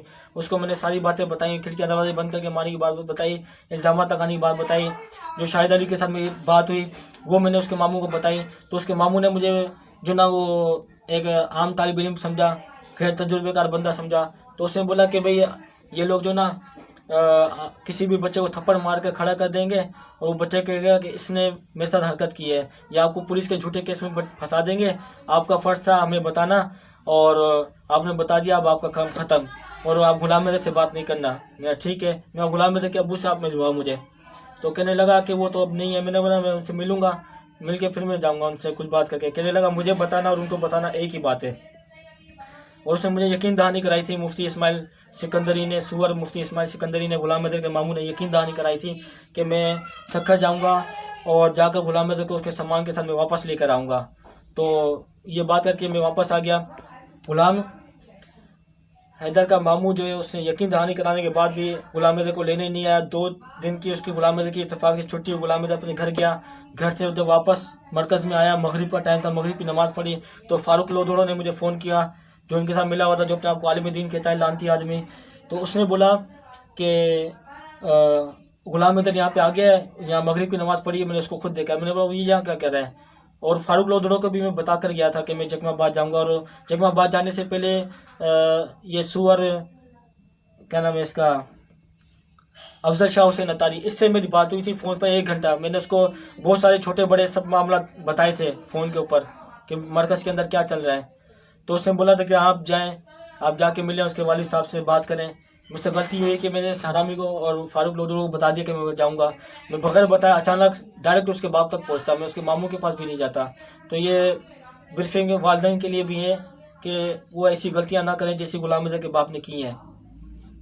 फिर मैं वहाँ से वापस आया मरकज़ में, सीधा मरकज़ पहुँचा मैं। और मैंने गुलाम हैदर से पूछा कि भैया आप जो है वो यहाँ क्या कर रहे हो? मैं आपके मामू से बात करके भी आया हूँ, जकमाबाद गया था और आपने अपने अबू को बताया नहीं कारी सईद और कारी फैजान के बारे में। कहने लगा मैंने अपने अबू को बताया। मैंने फिर क्या कहा? कहने लगा मेरे अबू ने बोला है कि आप जो है ना वो आबिद से बात नहीं करोगे और मैं खुद मदरसे में पढ़ा हूँ, बस आप जाओ, कोई मसला नहीं है। तो उसके बाप ने, गुलाम हैदर के चूतिया बाप ने अपने बेटे के ऊपर यकीन नहीं किया, उसको वापस यहाँ पढ़ने के लिए भेज दिया। तो भाई ऐसी गलतियाँ आप लोग ना करें हरगिज़। अपने बच्चों की बातों पर यकीन किया करें और पूरी तहकीक किया करें। बच्चों के मामलात में सीरियस हों। वालिदैन की जो जिम्मेदारियाँ हैं ना वो वालिदैन ने छोड़कर उस्तादों के ऊपर, टीचरों के ऊपर फेंक दी हैं, जिसकी वजह से बच्चों के साथ आज माशरे में नुकसान हो रहे हैं, ज़िना हो रहे हैं और उनकी ज़िंदगियाँ बर्बाद हो रही हैं। तो बराए मेहरबानी माँ बाप अपनी जिम्मेदारी को समझें, अपने बच्चों के मामलात में खुद आगे बढ़ें, किसी और को आगे ना करें, ना चाचा को, ना मामा को, ना ताया को, किसी को भी नहीं। ब्रीफिंग का 5वां हिस्सा। फिर उसके बाद मैं वापस घर आ गया। मैं बड़ी टेंशन में था, बहुत परेशानी में था कि आखिर ये क्या हो गया, क्योंकि मैंने इनके ऊपर कार्रवाई डालनी थी, इनके खिलाफ सबूत हासिल करने थे। और ये सब भी इसलिए हुआ कि फैज़ान मदीना मरकज़ तो मैं छोड़कर मदरसा गोसिया में मुफ्ती इब्राहिम कादिर साहब के, मुफ्ती आज़म पाकिस्तान के मदरसे में चला गया था पढ़ने के लिए। बाकी का कोर्स की जो पढ़ाई थी मैंने वहाँ जाके मुकम्मल की थी। तो वहाँ पर ये अफजल शाह हुसैन अतारी आया था, मक्कार, इलियास मक्कार का चेला। वहाँ पर आकर जो है ना ये मुशर्रफ भाई के पास बैठा हुआ था, बातें कर रहा था कि भाई यहाँ पे लड़के आते, हमारा लड़के, हमारी माएँ बहनें बेटियाँ जब तक अंदर मदरसे में दाखिल नहीं होती है बाहर खड़े होकर जो ना हमारा लड़के वहाँ देखते रहते हैं। आप एसपी से बात करें, एसएसपी से, उसको दरख्वास्त लिखें, आप समझने की कोशिश करें। फिर जो है वो जब उसने मुझे वहाँ ऑफिस में देखा, मैं वहाँ पे एक चंदे का बॉक्स लेने के लिए गया था, तो मुझे देखकर फिर उसने टोक मारी, लूडे लूसीले पार्टी। फिर बाहर में जब निकला हूँ, बाइक पे बैठा हूँ, तो मुझे देख के वो तंजिया मुस्कराया। सुअर अफजल शाह हुसैन अत्तारी, दावत इस्लामी का सुअर मुबल्लिग, वो मुझे देख के तंजिया मुस्कराया। उसके बाद फिर मैं जकमाबाद गया था और गुलाम मिर्ज़ा से मैंने इशरार करके वो बात उससे पूछी थी कि बताओ कि क्या मसला है। तो उसके बाप ने जो है ना उसको भेज दिया पढ़ने के लिए। फिर मैंने गुलाम मिर्ज़ा को एक मोबाइल दिया और अपनी सिम दी, और मैंने कहा कि आपके साथ कोई भी मसला हो तो आपने मुझे फ़ौरन कॉल करनी है, और जहाँ आप पढ़ते हो जहाँ लिखा हुआ है कि इससे आगे जाना सख्त मना है, अगर कोई इमरजेंसी होगी तो मैं यहाँ तक भी आ जाऊँगा, मुझे किसी बाप की ताकत नहीं रोक सकती। तो उसको मैंने इस बात की यकीन दहानी कराई, उसने मोबाइल रखा अपने पास। फिर उसको जो है ना इन्होंने छुट्टी दी और वो जकमाबाद गया वापस अपने घर पढ़ने के लिए, और छुट्टियों पर गया। तो उसका जो मोबाइल मैंने उसको दिया था वो उसका वहाँ पर पकड़ा गया था। तो उसके भाई ने, मैंने गुलाम मिर्ज़ा को कहा था कि जब मोबाइल पकड़ा जाए तो झूठ नहीं बोलना, सच बोलना है, और उनको बताना अपने घर पे अपने अबू को कि भाई आबिद ने दिया। क्योंकि गुलाम मिर्ज़ा का जो मामू है मुफ्ती इस्माइल सिकंदरी, जो उसने हराम पाई की, उसने जो कंजर खाना किया, उसके बारे में मुझे तो पता चल चुका था, और गुलाम मिर्ज़ा तो नहीं बता रहा था अपने मामू के बारे में, वो डरा हुआ था क्योंकि बचपन से उसका मामू उसको तशद्दुद का निशाना बनाता था, ब्लैकमेल करता था। इसी वजह से उसने नहीं बताया था, लेकिन मैं समझ गया था कि मामला क्या है। तो इस वजह से मैंने उसको मोबाइल दिया और कहा कि मेरा नाम लिखना, और मुझे पता था कि जब मोबाइल पकड़ा जाएगा तो जाहिर सी बात है उसका बाप खुद आएगा मेरे पास, लेकिन उस वक्त भी उसका बाप नहीं आया। फिर उसने अपने बेटे को भेजा, गुलाम मिर्ज़ा के बड़े भाई को, अली हैदर को। वो अली हैदर गुलाम मिर्ज़ा को अपने साथ लेकर आया सक्कर, और मोबाइल भी लेकर आया। फ़ोन पे उसने मेरी कोई बात नहीं सुनी, धमकियाँ बहुत मुझे दी। तो जिसा गुलाम मिर्ज़ा का बाप चूतिया दिल मुराद अहमद मंगरे हो, एड्रेस मैं आपको इसलिए बता रहा हूँ इसका, जकमाबाद में बेगारी इलाके में नहर के पास इसका घर है। जब आप मेरी ब्रीफिंग को शेयर करेंगे, वीडियो को शेयर करेंगे, तो ज़्यादा से ज़्यादा जो है ना ये पहुँचे जल्दी जकमाबाद में बेगारी इलाके में मेरी वीडियो, इसलिए मैं आपको बार बार एड्रेस बता रहा हूँ। और जकमाबाद में शहर में रहने वाले हर एक आदमी के पास ये वीडियो पहुँचने वाली है, क्योंकि पहुँचनी चाहिए, क्योंकि गुलाम मिर्ज़ा का मामू मुफ्ती भी था मदरसे में, मदरसा उसका अपना था, वो वहाँ पे स्कूल में टीचर भी था। तो जाहिर सी बात है जिसने अपने भांजे को नहीं छोड़ा उसने दूसरे के बच्चों को छोड़ा होगा। मुफ्ती इस्माइल सिकंदरी ने जब दूसरे बच्चों को भी नहीं छोड़ा होगा, जाहिर सी बात है जब अपने भांजे को नहीं छोड़ा। तो इस वजह से मैं कह रहा हूँ कि आप मेरी ब्रीफिंग को ज़्यादा से ज़्यादा शेयर करके कोशिश करें कि जकमाबाद में बेगारी इलाके में मेरी ये वीडियोस पहुँच जाए, गुलाम मिर्ज़ा के बाप तक पहुँच जाएगी। जब वो उस इलाके में पहुँचेगी तो गुलाम मिर्ज़ा के बाप का नाम दिल मुराद अहमद मंगरे है। जो ना वो गुलाम मिर्ज़ा का भाई आया मोबाइल लेकर, अली हैदर नाम है उसका। तो उसको मैंने कहा कि भाई आप घंटाघर आ जाओ, घंटाघर आ जाओ, वहाँ पर जो ना मैं आपको मोबाइल दूंगा। घंटाघर में मैंने उसको बुलवाया, वहाँ पर क्या कहते हैं पान मंडी में पाकिस्तान सुन्नी तहरीक का सदर है, वो भी इन मौलवियों के साथ मिला हुआ इस काम के अंदर। रिजवान अतारी है, रिजवान कादरी के नाम से मशहूर है, अतारी किराना स्टोर वाला, पाकिस्तान सुन्नी तहरीक का सक्कर में वो सदर है, वो भी इस काम के अंदर शामिल है। उसका नाम लेकर तस्दीक करके मैं इसलिए बता रहा हूँ कि सक्कर के अंदर अहले सुन्नत व जमात के अंदर बहुत सारे छोटे बड़े मामलात होते हैं, तो बहुत से लोग उसके पास चले जाते हैं कि भाई ये मसला है हमारा। तो वो क्या करता है, काफ़ी मसले से होते हैं जिनमें वो लोगों को घुमा देता है। जैसे गुलाम मिर्ज़ा का मसला था, इसके अंदर वो खुद शामिल था इन मौलवियों के साथ, अपने दावत इस्लामी के मौलवियों के साथ। तो उसने मुझे बोला कि भाई आप अल्लाह पे छोड़ दो, छोड़ो मिट्टी डालो खेत है, कोई मसला नहीं है, और ये फ़लाँ देवबंदियों में भी ऐसा होता है, फ़लाँ फ़िरके में ऐसा होता है, अब ये जगह जगह पे होता है, आप कहाँ कहाँ रोकोगे किसी को, इस तरह की बातें करके मुझे टालने की कोशिश कर रहा था। तो फिर मैंने वहीं पे ही गाड़ी आते में इमरान मीरानी फ़ौजी रहता है, जिसके बारे में मैंने आपको बताया, अली हसन मीरानी का भांजा, अली हसन मीरानी पीपल्स पार्टी में सक्कर में डिप्टी में रह चुका है। तो उसको मैं अपने साथ लेकर आया। उसने कहा कि मैं गुलाम मिर्ज़ा के भाई से बात करूंगा, आप खामोशी से बैठे रहना ना। मेरा ठीक है। उसने उससे बात की, उसको समझाया। गुलाम मिर्ज़ा का भाई गुस्से में था, उसने उसको ठंडा किया, लेके गया होटल पे बिठाया। होटल पे बिठा के जो है ना बात करनी थी, उसने उसको बताना था कि भाई यहाँ पे क्या मामला हो रहे हैं, क्या नहीं हो रहे हैं, ये उसको बताना था। लेकिन उसने क्या कहा कि गुलाम मिर्ज़ा की तस्वीरें तो मेरे पास थी, जब ये हम लब्बे इमरान गए थे, तो आज के दौर में आम बात है तस्वीरें खींचना। तो उसने बोला कि जो तस्वीरें तुमने मुझे दिखाई थी अभी डिलीट करो, और मुझे पता था कि वो हरामखोर ऐसा कुछ करेगा। तो उसने जो है वो ऐसा ही किया, उसने तस्वीरें डिलीट करवाई और कहने लगा गुलाम मिर्ज़ा के भाई को कि दिल लग गया। अच्छा, इसमें मैं आपको ये बताऊं कि जो हरामी लोग होते हैं ना वो किसी के भी नहीं होते, ना किसी फ़िरके के होते हैं, ना किसी कौम के होते हैं। अभी ये इमरान मीरानी फ़ौजी जो है हरामी सुअर, इसने उसके भाई को बोला पान के लाए हो। उसने बोला भाई मंग रहा हूँ असा। तो उसने बोला असा मीरानी आया, असा सिंधी भाई आया हूँ, पहाड़ी सीढ़ी आया, असा जो छोकरो आ। तो इस तरीके से जो ना उसको पानी पर चढ़ाया सिंधी भाई को कहकर, और गुलाम हैदर के लिए कहा कि इसके साथ दिल लगी। और मुझसे पूछा भी तुम्हारी उम्र कितनी है। उस टाइम मैंने शायद उसको 28 साल उम्र बताई थी। और गुलाम हैदर के लिए पूछा भी इसकी उम्र कितनी, मैंने 15-16 साल होगी। तो कहने लगा कि इसकी और उसकी उम्र में आपकी कितनी जो ना वो फ़र्क है, आप इससे बात करोगे बदनामी इसकी नहीं, बदनामी आपकी नहीं, बदनामी इनकी है। यानी गुलाम हैदर के भाई की तरफ हाथ करके कहा बदनामी इनकी है, उसको बदनामी से डरा दिया। मेरे पास जो है ना वो काली रिकॉर्डिंग थी जिसके अंदर मुफ्ती गुलाम मुस्तफा तारी ने मुझ पर अफेयर का इल्ज़ाम लगाया था गुलाम हैदर के साथ। फारूक लोधड़ो के साथ मेरी बात हुई थी फ़ोन के ऊपर। तो वो मैंने मोबाइल रखा उसके सामने, मैंने कहा कि भाई रिकॉर्डिंग सुन लो। तो गुलाम हैदर के चूतिए भाई ने, अली हैदर ने, मेरी वो रिकॉर्डिंग भी नहीं सुनी। मैंने कहा कि सुनो, उसने नहीं सुनी। मैंने उसको कहा कि इसको मारा है।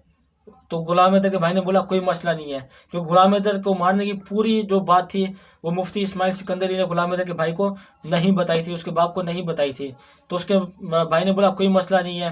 मैंने कोशिश की कि वो मेरी बात सुने, लेकिन उसने कोई बात नहीं सुनी। उसने सिर्फ इतना कहा कि अब मेरा भाई जो है ना वो इसका कुछ मसला होगा तो ये हमें बताएगा, इसके बाद कुछ होगा तो ये हमें बताएगा, आपको इसकी फ़िक्र करने की ज़रूरत नहीं है। ये कहकर और चला गया और कहा कि जो ना आप इससे बात नहीं करोगे।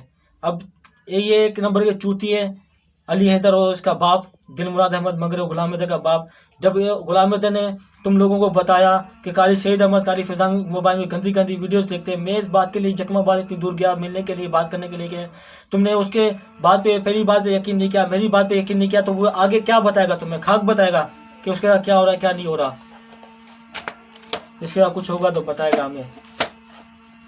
फिर उसके बाद मैंने मामले को थोड़ी देर के लिए छोड़ दिया, कुछ दिनों के लिए।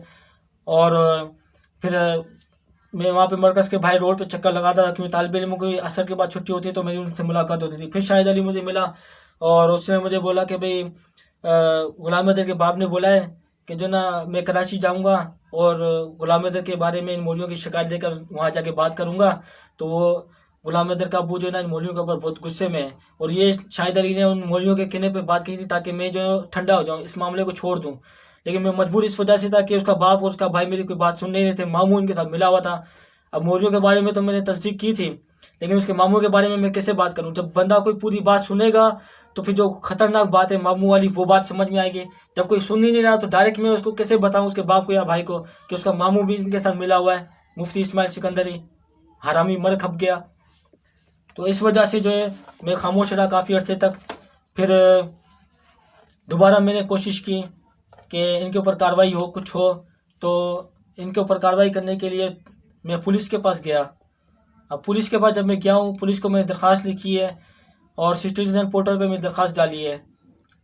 अब इससे आगे की जो बात है वो मैं आपको अगली ब्रीफिंग में बताऊँगा। बिस्मिल्लाहिर्रहमानिर्रहीम, अस्सलाम वालेकुम। ब्रीफिंग का छठा हिस्सा। जैसा कि मैंने बताया कि इमरान मीरानी ने उसके भाई को मेरे बारे में गलत बयानी की और कहा कि इसके साथ दिल लगी है, गुलाम हैदर के साथ मेरी दिल लगी है। इमरान मीरानी ने उसको गलत बयानी की, गुलाम हैदर के भाई को। फिर उसके बाद काफ़ी अर्सा में रुका रहा, शाहिद अली से भी मुलाकात हुई, सारा कुछ मैंने अभी आपको बताया। उसके बाद जो है मैं पुलिस के पास गया हूँ। पुलिस को मैंने जाने से पहले मैंने सिटीज़न पोर्टल पर दरख्वास्त भेजी थी, जो इमरान खान ने सिटीज़न पोर्टल बनाया है। खान साहब, सबसे पहले आपने घबराना नहीं है, क्योंकि आपके सिटीज़न पोर्टल का मुझे कोई फ़ायदा नहीं हुआ। जैसा निज़ाम चल रहा है वैसा ही चल रहा है, रिश्वत भी चली है, हरामखोरी भी चली है। और फिर ये पुलिस वाले कहते हैं कि हमें हरामखोर मत कहो, फिर हरामखोरों को हरामखोर ना कहें तो और क्या कहें। तो थाने में, फिर थाने से मुझे कॉल आई, ए सेक्शन थाने से, DSP रैंक से, और कहा कि भाई आपने फला दिन आना है, आपने कंप्लेंट की थी, आपका बयान हो गया यहाँ पर। मैंने कहा ठीक है, मैं आ जाता हूँ। फिर मैं वहाँ पे गया, छोटा मुंशी बैठा हुआ था ऊपर DSP रैंक में, उसको मैंने बताया। उसने बोला आपका मामला बहुत गंभीर है, आप वहाँ सामने बैठ जाओ, जब साहब आएंगे तो साहब को बताना। तो बड़ा मुंशी था नहीं उस टाइम पे। फिर मैं काफ़ी देर बैठा रहा, 1-2 घंटा। फिर उसने मुझे वापस कर दिया, 2-3 दिन ऐसे चक्कर लगवाए। फिर उसके बाद जो है साहब को टाइम मिल गया टट्टी धोने का, धो के फारिग हो गए। साहब आए, साहब से मैं जाकर मिला हूँ बड़े मुंशी से। उसको मैंने बताया कि भाई ये मरकज़ में इस तरह जो है बच्चों को माँ बहन की नंगी नंगी गालियाँ देते हैं, खिड़कियाँ दरवाजे बंद करके मारते हैं, ब्लैकमेल करते हैं, उसकी बिल्कुल फिल्में बनाते हैं। गुलाम अहमद के मामू ने ऐसे किया है और मौलवियों ने इस तरह किया है, सारे मामला किए हैं। तो जो मैंने इसको बयान दिया था, मैं शुरुआत करता हूँ अफजल शाह हुसैन अत्तारी से, जो पुलिस वाले को मैंने बताया था। अफजल शाह हुसैन अत्तारी से जब मेरी बात हुई थी तो उसने बोला था कि मैं आपसे मिलूंगा, आप मुझे बताना और लोगों को कैफरे किरदार तक पहुंचाना है, सारा कुछ करना है। क्योंकि फ़ोन पर तो एक सबूत होता है ना, तो जो बातें करने की हैं अफजल शाह हुसैन अत्तारी ने फ़ोन पर वो बातें की थी, लेकिन हकीकत में जो जब सामने मैं इनके बैठा हूँ तो अफजल शाह हुसैन अत्तारी मुझे मरकज़ में लेकर गया। सीनियर चढ़ते ही सामने एक कमरा बना हुआ है, वहाँ पर हम बैठे। वहाँ पर इसने जो ना बुलवाया उसको मुफ्ती गुलाम मुस्तफ़ा अत्तारी को और हाजी खलील को, और उन दोनों का तारुफ यूँ कराया कि ये भाई आलिम दीन है, क्या नाम है, मुफ्ती गुलाम मुस्तफ़ा अत्तारी और ये हाजी खलील, ये हमारे एक्सपर्ट हैं, जो भी बातें आप इन बताओ इनको, मैं अभी आ रहा हूँ नमाज़ पढ़ के। हालांकि मैं मदरसा गोशिया से निकला था, रास्ते में इसकी मेरे साथ मुलाकात हुई थी, तो इसने उस वक्त कहा कि मैं नमाज़ पढ़ के आ रहा हूँ। जब मैं इनके सामने बैठा हूँ तब भी इसने कहा मैं नमाज़ पढ़ के आ रहा हूँ। तब इसने दोबारा क्यों कहा कि मैं नमाज़ पढ़ के आ रहा हूँ, तो उसकी वजह ये थी, जब मैं इनके सामने बैठा था मैंने जो वहाँ पे मामला देखे थे उस्तादों के, और कुरान पाक के लिए अलमारी की ज़रूरत थी मरकज़ के अंदर ना, दर्जे में कुरान पाक डेस्कों पे रखते थे, कुरान पाक डेस्क से स्लिप होकर ज़मीन पर आते थे, तो ये शिकायत थी। तो जब उस्तादों को कहा, निगरानों को कहा, कई मरतबा मदनी का मशवरा जिसको ये कहते हैं, उसके अंदर लड़कों ने कहा कि भाई आप खिड़की लगवा लें। तो कारी निसार ने हमें बोला था कि भाई इतना इतना खर्चा आएगा, दावत इस्लामी इतना खर्च कर रही है, थोड़ा सा आप इस्लामी भाई मिलकर जो है ना फ़ंड जमा करें, और फ़ंड जमा करके फिर जो है ना वो आप अलमारी लगवाएं और कुरान पाक के लिए, और सवाब भी मिलेगा, इशारे सवाब का इरादा भी करें। तो ये तरगीब दिलाने के चक्कर में इन्होंने 5 महीने लगा दिए। 5 महीने तक इन्होंने अलमारी वहाँ पर मदरसे में नहीं लगाई थी, दर्जे में नहीं लगाई थी। कुरान पाक ज़मीन पे आते थे डेस्क से स्लिप होकर, इनको वो नज़र नहीं आया, इनको अपना फंड नज़र आया तो पेट की दोज़ख भरने के लिए इनको करना था, तो इन्होंने अलमारी नहीं लगाई। उसकी मैंने शिकायत लगाई थी। फिर कारी निसार अहमद जो है वो बड़ा आंखें दिखा दिखा के बातें करता था, वो सारा बताया, कारी काशिफ का बताया, कारी सईद का, कारी फैज़ान का, कारी अकरम का, कारी फैज़ान का, कारी अयास के बारे में बताया उसको कि गुलाम अहमद को इन्होंने थप्पड़ें मारी, इस तरीके से मारा पीटा है, सारा कुछ मैंने इनको बताया। तो जब मैं इनको बता रहा था शुरुआत में, अफजल शाह हुसैन अत्तारी को मैंने बोला कि गुलाम अहमद को बुलाओ। उन्होंने बोला आप अपनी बात शुरू करें, गुलाम अहमद को हम बुलाते हैं। मैंने बोला पहले बुलाओ फिर मैं बात शुरू करूँगा, ये बुला नहीं रहे थे। तो दूसरी मतलब जब अफजल शाह हुसैन ने कहा ना कि मैं नमाज़ पढ़ के आ रहा हूँ, तो ये नमाज़ पढ़ने के बहाने गुलाम अहमद को हिरासत करने के लिए गया था, उसको मारने के लिए गया था। उसको मारा पीटा, कारी फैज़ान ने उसके पेट में मुक्का मारा ताकत के साथ। जब वो रो धो के ठंडा हो गया, उसके बाद जब उसके जो ना वो आंसू भी साफ़ हो गया, उसको मुँह धुला के पानी पिला के फिर उसको जो ना लेकर आए। और मेरे सामने जो ना वो इधर बराबर में गुलाम इधर बैठा हुआ था और मैं अपनी बात कर रहा था, इनसे बता रहा था। तो कारी फैज़ान के बारे में मैंने सुअर मुफ्ती गुलाम मुस्तफ़ा अत्तारी को बताया कि भाई मैंने कारी फैज़ान को बच्चे के साथ इस तरह देखा था। तो उसने बोला हो सकता है वो दम कर रहे हो। मैंने बोला मैं तो बहुत दम कराते रहता हूँ, आज तक तो मुझे ऐसा दम किसी ने नहीं किया। मैंने बोला वो दम नहीं कर रहा था, उसका इरादा गलत था बच्चे के साथ। तो कहने लगा आप किससे कह रहे कि उसका इरादा गलत था। मैंने बोला उसने उसके होठों पर इस तरीके से घुमाया था, इसलिए इरादा गलत था। वो अपने उस कारी फैज़ान का दिफा कर रहा था, बचा रहा था उसको। फिर कारी फैज़ान और कारी सईद के बारे में जो मोबाइल में गंदी गंदी वीडियोस देखने की बात है वो मैंने छेड़ा। तो गुलाम अहमद को इन्होंने मेरे सामने आंखें दिखाई, इस तरह घूरा पूरी ताकत के साथ, वो गुस्से के साथ तीनों ने, इन तीनों सुअरों ने गुलाम अहमद को घूरा। और अफजल शाह हुसैन अत्तारी ने आंखें दिखा के उंगली करके बोला सच भी बोलना है, झूठ भी नहीं बोलना। कारी अकरम, कारी फैज़ान, कारी ज़फ़रुल्लाह, नाज़िम, इस तरीके से उसको हिरासा करके बात किए, खौफ और हिरास में डाल के मेरे सामने उसको आंखों दिखा कर धमकाया। तो वो डर गया गुलाम इधर। मैंने उसकी हौसला अफजाई की कि बताओ, वो नहीं बता रहा था। फिर मैंने उसको कहा मेरे पास गवाह है, बताओ। फिर उसने बताया कि भाई कारी सईद अहमद, कारी फैज़ान मोबाइल में गंदी गंदी वीडियोस देखते हैं। उसने बोला कि भाई एक बच्चे ने भी कहा था कि कारी सईद, कारी फैज़ान मोबाइल में गंदी गंदी वीडियोस देखते हैं। तो गुलाम इधर ने एक बच्चे का नाम लिया। तो वो अफजल शाह ने पूछा वो बच्चा कहाँ पर है। उसने बोला बच्चा छोड़कर चला गया। तो मुफ्ती गुलाम मुस्तफ़ा ने बोला अच्छा अच्छा अच्छा अच्छा, एक ने बोला होगा, फिर दूसरे ने बोला होगा, उससे सुना, उसने सुना, उसने सुना, ऐसे ऐसे बात हो गई होगी। इस तरीके से सारी बातें हो गई। गुलाम अहमद को ये लोग हिरासा कर चुके थे, उसके चूतिए बाप ने इसको यहाँ भेजा था। तो इस वजह से वो थोड़ा बयान देने से जो ना वो डर गया। फिर हाजी खलील ने अकेले में मुझसे पूछा, भाई आप मीडिया में हो? मैंने बोला नहीं, मैं मीडिया में नहीं हूँ। कहने लगा किसी इदारे में हो? मैंने बोला नहीं हूँ, मैं सिर्फ पढ़ता हूँ, उसके अलावा मेरा कोई काम नहीं है। कहने लगा कोई दोस्त यार होगा एजेंसी में, किसी में, मीडिया में, कोई पुलिस में, कोई दोस्त, कोई रिश्तेदार वगैरह होगा। तो मैंने बोला भाई मेरा एक दोस्त है, उससे मेरी सलाम दुआ है, वो रेंजर्स में है। और बस इस तरीके से मैंने उसको अपना तारुफ बताया और मैं आ गया। उसने फिर जब मैं कमरे से बाहर निकला हूँ तो उसने, हाजी खलील ने मुझे आंखें दिखा के कहा कि बस यहाँ तक बात ठीक है, बात को आगे बढ़ाने की अब कोई ज़रूरत नहीं है। इस तरह मुझे भी उसने आंखें दिखाई, ये सुअर हाजी खलील ने मुझे भी आंखें दिखाई।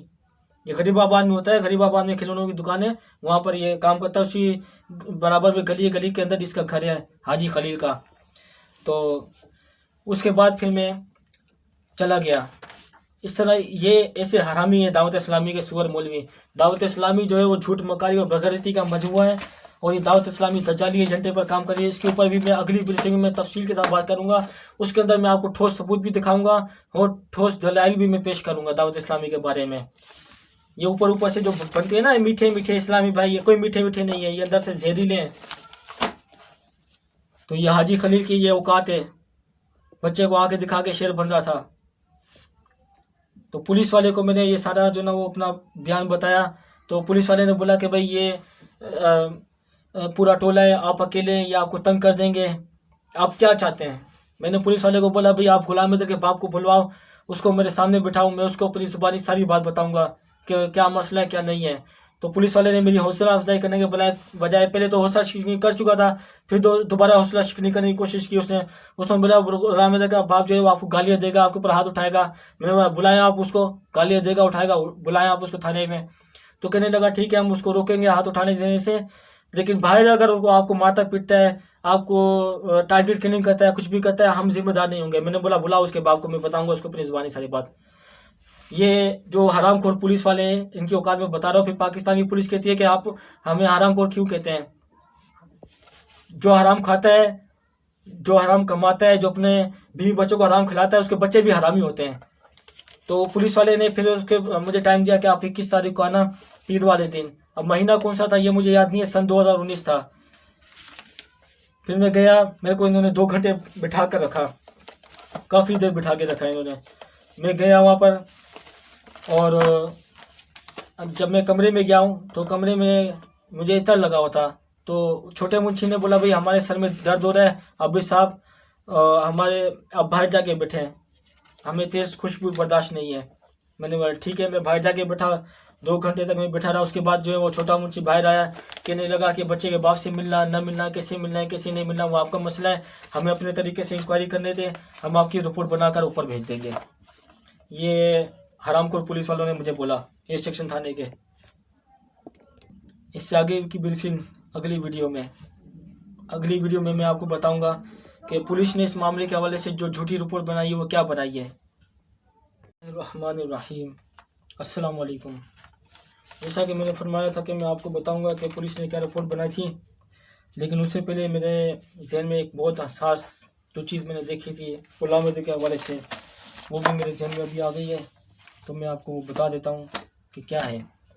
वो ये है कि जब मैं कोर्स में पढ़ रहा था, हफ्ते का दिन था, क्या था, हफ्ते का दिन था और रात का फिर वक्त था, मदनी मुज़ाकरा था, दावत इस्लामी के बानी इलियास मकार का मदनी मुज़ाकरा था।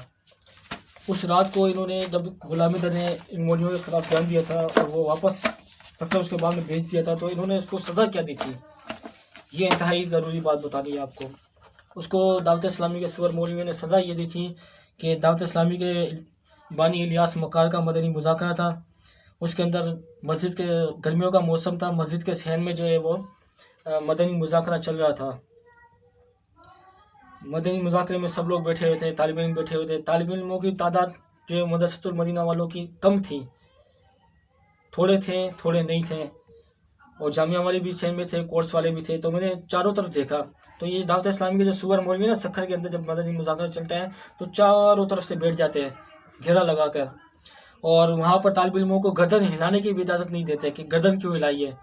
कोई गर्दन हिलाता है तो उसको आंखें दिखाते हैं कि आप गर्दन क्यों हिला रहे हैं, बापा का, वली कामिल का, मुजद्दिद का, इलियास मकार का मदनी मुज़ाकरा चल रहा है, आपकी गर्दन सीधी होनी चाहिए। तो यहाँ पर मैं आपको एक चीज़ बता दूँ कि मदनी मुज़ाकरे में हम बैठे हुए थे, कारी सारे बैठे हुए थे यहाँ पे। कुछ कारी जो है ना वो गायब थे, कुछ जो गायब थे जिनका नाम मैंने FIR में दिया था, ख़ास तौर पे ये तो गायब थे। बाकी इसके अलावा भी और काफ़ी सारे लोग गायब थे। मैंने ये चीज़ नोट की तो मैंने ये मशकूक चीज़ पाई। मेरा दिल बहुत घबराया। मैंने कहा आखिर मामला क्या है। तो शाहिद अली गुलाम हैदर का कज़न पीछे बैठा हुआ था। मैंने उससे इशारे में पूछा गुलाम हैदर कहाँ है। उसने इशारा किया पीछे बैठा है। मैंने 3 मरतबा पूछा, वो मुझे नज़र नहीं आया। फिर मैं उठकर मस्जिद में गया। मस्जिद में खड़े होकर मैंने सहन की तरफ देखा तो मुझे गुलाम हैदर नज़र नहीं आया। फिर मैं वॉशरूम की तरफ गया, वहाँ पर मैंने एक एक दरवाज़ा खोल कर देखा, वहाँ पे भी गुलाम हैदर नहीं था, वज़ू खाने में भी नहीं था। फिर मैं दोबारा मस्जिद में आया। फिर मैंने जो है वो मदनी मुज़ाकरे में आके बैठा। फिर मुझे दिल घबराया क्योंकि जिस जगह पे इन्होंने लिख कर लगाया हुआ कि यहाँ से आगे जाना सख्त मना है, ये पूरी दावत इस्लामी का घटिया निज़ाम एक ही है। तो वहाँ पर मैं देखा कि बच्चे जो है वो आ रहे थे चल कर आगे, और यूँ ऐसे झांक झांक कर देख रहे थे कि जैसे कोई चौकीदारी कर रहे हो। तो ये चीज़ मुझे बहुत ज़्यादा मशकूक लगी। फिर मैं दोबारा उठा, फिर मैं मस्जिद में गया। मस्जिद में खड़े होकर मैंने सहन की तरफ देखा, एक एक सर को मैंने देखा, एक एक सफ के तरीके से जो ना मैंने सबको देखा। उसमें गुलाम हैदर मुझे नज़र नहीं आया और काफ़ी सारे बच्चे भी नज़र नहीं आए। लेकिन जो चौकीदारी बच्चे कर रहे थे, जब हमें वहाँ पे सर हिलाने की इजाज़त नहीं है तो बच्चे चौकीदारी कर रहे हैं, आ रहे हैं, बार बार देख रहे हैं कि कोई आ तो नहीं रहा इस तरफ। किस चीज़ की चौकीदारी हो रही है? और जो उस्ताद गायब थे वो कहाँ गायब थे? तो ये बात मेरे जहन में आई, बहुत मुझे मशकूक लगी, मुझे घबराहट हुई। लेकिन गुलाम हैदर कुछ बोला नहीं था, इसलिए मैं उस टाइम पे उठ के जा नहीं सका था। और कोई मुझे जो ना वो आसरा भी नहीं था कि किस वजह कोई वजह बनाकर मैं उठ सकूं, वहाँ जा सकूं अंदर की तरफ। लेकिन ये चीज़ मशकूक मेरे सामने आ गई थी। फिर मैं दूसरे दिन मैंने सोचा कि फजर की नमाज के बाद मैं गुलाम हैदर से मिलूँगा, उससे पूछूँगा भी आप कहाँ थे। तो फजर की नमाज के मैंने गुलाम हैदर को देखा, वो नज़र नहीं आया। आखिर गुलाम हैदर कहाँ था तो मरकज़ में ही, मस्जिद में क्यों नज़र नहीं आया, जमात के अंदर नमाज में नज़र क्यों नहीं आया। फिर मैंने उसको ज़ोहर की नमाज में देखा, फ़र्ज़ नमाज में ज़ोहर की नमाज में आया। उसकी आंखें लाल सुर्ख हो रही थी, आंखों के नीचे हल्के बने हुए थे काले काले, और उसकी जो चाल थी वो बिल्कुल निढाल, एक बूढ़ा आदमी जैसा होता है ना 70 साल का, इस तरह उसकी निढाल हालत थी चलने में। तो मस्जिद में जब वो नमाज़ पढ़ा था उसका चेहरा भी बहुत उतरा हुआ था, जैसे रोने जैसी शक्ल होती है, आंखों के नीचे हल्के थे, आंखें लाल सुर्ख हो रही थी, और बिल्कुल मुर्दा हालत बूढ़ों की तरह बिल्कुल जो है ना वो चल रहा था। चल के वो अंदर दर्जे की तरफ गया। ज़ोहर की नमाज में सिर्फ उसने फ़र्ज़ पढ़े, आखिरी सफ में खड़े होकर और पढ़ के फ़ौरन चला गया। तो मुझे मौका नहीं मिला उससे बात करने का। फिर मैंने असर की नमाज में देखा, मगरिब की नमाज में देखा, यहाँ तक कि ईशा की नमाज भी आ गई। ईशा की नमाज में भी वो मुझे नज़र नहीं आया। मैंने शाहिद अली से पूछा, उसने बोला पीछे खड़ा था। वो झूठ बोल रहा था शाहिद अली मुझसे कि पीछे खड़ा है, पीछे था ही नहीं वो। फिर अगले दिन फजर की नमाज का वक्त आया, फजर की नमाज में भी वो शायद पीछे सफ़ में नमाज़ पढ़ के अंदर चला गया था, या दर्जे में इन्होंने नमाज उसको पढ़ने की इजाज़त दी थी। तो मैं बैठा रहा। फिर इनकी जो दुआए मदीना होती है उसमें मैं नहीं गया, मैं बैठा रहा, इंतज़ार करता रहा। आखिर जो है ना गुलाम हैदर कप धोने के लिए जब बाहर आया तो मुझे देख के चौंक गया, क्योंकि उसको पता था मैं सवाल यही पूछूंगा तो कहाँ था। फिर गुलाम हैदर को मैंने पकड़ा, उसको मैंने बैठाया मस्जिद की सीढ़ी पर। मैंने उससे पूछा कि भाई आप कहाँ थे, मैंने आपको इधर भी देखा, आपको उधर भी देखा, वो मदनी मुज़ाकरे में भी आप नहीं थे, आप कहाँ चले गए थे। उसने मुझे कोई जवाब नहीं दिया। मैंने उसको कहा कि ज़ोहर की नमाज में आपकी आंखें लाल सुर्ख हो रही थी, हल्के पड़े हुए थे, आपके रोने जैसी शक्ल थी, चलना भी आपका सही नहीं था। तो उसकी आंखें नम हुई, उसको रोना आया। ये मैं इंतहाई ज़रूरी बात बता रहा हूँ आपको। उसको रोना आया, उसकी आंखें नम हुई, उसने हल्का सांस लिया, मुंह बंद किया। चंद सेकंड के बाद मुझे कहा कि मैं ठीक हूँ, मेरा कोई परेशानी है, और अगर मौलवियों ने उस्तादों ने मारा है तो बताओ, मैं फिर इनको ठीक करता हूँ। तो उसने कहा कि मैं ठीक हूँ। मैं समझ गया कि उस रात को इसके साथ क्या हुआ था। तो उस रात को इन्होंने, इन मौलवियों ने गुलाम हैदर के साथ गैंग रेप किया था, उसके साथ सारी रात उसके साथ जिना किया था। और वो बच्चे जो चौकीदारी कर रहे थे, वो गुलाम हैदर की चौकीदारी कर रहे थे कि उस तरफ कोई ना आ जाए। बदफेली उस टाइम गुलाम हैदर के साथ चल रही थी जब इनके वली कामिल का मदनी मुज़ाकरा चल रहा था मरकज़ के अंदर। ये है दावत इस्लामी, ये है दावत इस्लामी के आशिकाने रसूल। ये अपने आप को शायद पे खड़े होकर कहते हैं कि हम आशिकाने रसूल हैं। ये सुअर अफजल शाह हुसैन अत्तारी, हाजी खलील, हाजी फुजैल, ये अपने आप को कहते हैं कि जो वो हम आशिकाने रसूल हैं। स्टेजों पे खड़े होते हैं। मुफ्ती इब्राहिम कादी साहब इनको अपने स्टेज फराहम करते हैं, सक्खर के अंदर इनको फुल सपोर्ट कर रहे हैं मुफ्ती इब्राहिम कादी साहब, मुफ्ती आज़म पाकिस्तान। मुफ्ती आज़म पाकिस्तान के बारे में भी मैं आपको बताऊंगा। तो ये वो रात थी जो गुलाम अहमद के ऊपर क़यामत बनकर टूटी थी, और ये सिर्फ और सिर्फ गुलाम अहमद के चूतिए बाप की वजह से, जो जकमाबाद में बेगारी इलाके में नहर के पास जिसका घर है, दिल मुराद अहमद मगरव नाम है, गुलाम अहमद को उस इलाके में इकराम कहते हैं। ये वीडियो उस तक पहुंचनी चाहिए, आपने इसको इतना शेयर करना है कि गुलाम अहमद के पूरे ख़ानदान तक पहुँचे। ये जो अपने आप को बहुत ज़्यादा इज्जतदार समझता है ना, गुलाम अहमद के मामू ने जब मैं जकमाबाद में बंदे भेजे थे उसके बाद बात करने के लिए, तो गुलाम अहमद के मामू ने कहा था कि हमने अपनी इज्जत के लिए पहले 2 कत्ल किए हैं, तीसरा कत्ल करना हमारे लिए बड़ी बात नहीं है। वो गुलाम अहमद के बचपन में कत्ल किए थे। एक कत्ल के बारे में गुलाम अहमद के भाई ने बताया था कि उसके ऊपर किसी उस्ताद ने हाथ डालने की कोशिश की थी तो हमने उसको कत्ल कर दिया था। ये गुलाम अहमद के भाई के अल्फाज हैं। तो ये जो है अपनी इज्जत के लिए लोगों को कत्ल करते हैं। तो वो जो 2 कत्ल किए थे वो इन्होंने नाहक कत्ल किए थे। उसी चीज़ को मयार बना के गुलाम अहमद का मामू गुलाम अहमद को ब्लैकमेल करता था और कहता था कि जिस तरह उन 2 लोगों को कत्ल किया है, इसी तरीके से जो वो आबिद हुसैन यानी मेरे लिए कहता था कि इसको भी कत्ल करेंगे और तेरे माँ बाप को भी मरवा देंगे। तो इस वजह से गुलाम अहमद जो वो हिरासा था, डर रहा था, जो अपने बाप को कुछ नहीं बता रहा था। मजीद फिर यहाँ पे उसके ऊपर तशद्दुद हुए और उसकी नाजुक शर्म का जो जगह है वहाँ पर इन मौलवियों ने उसको करंट भी लगाए।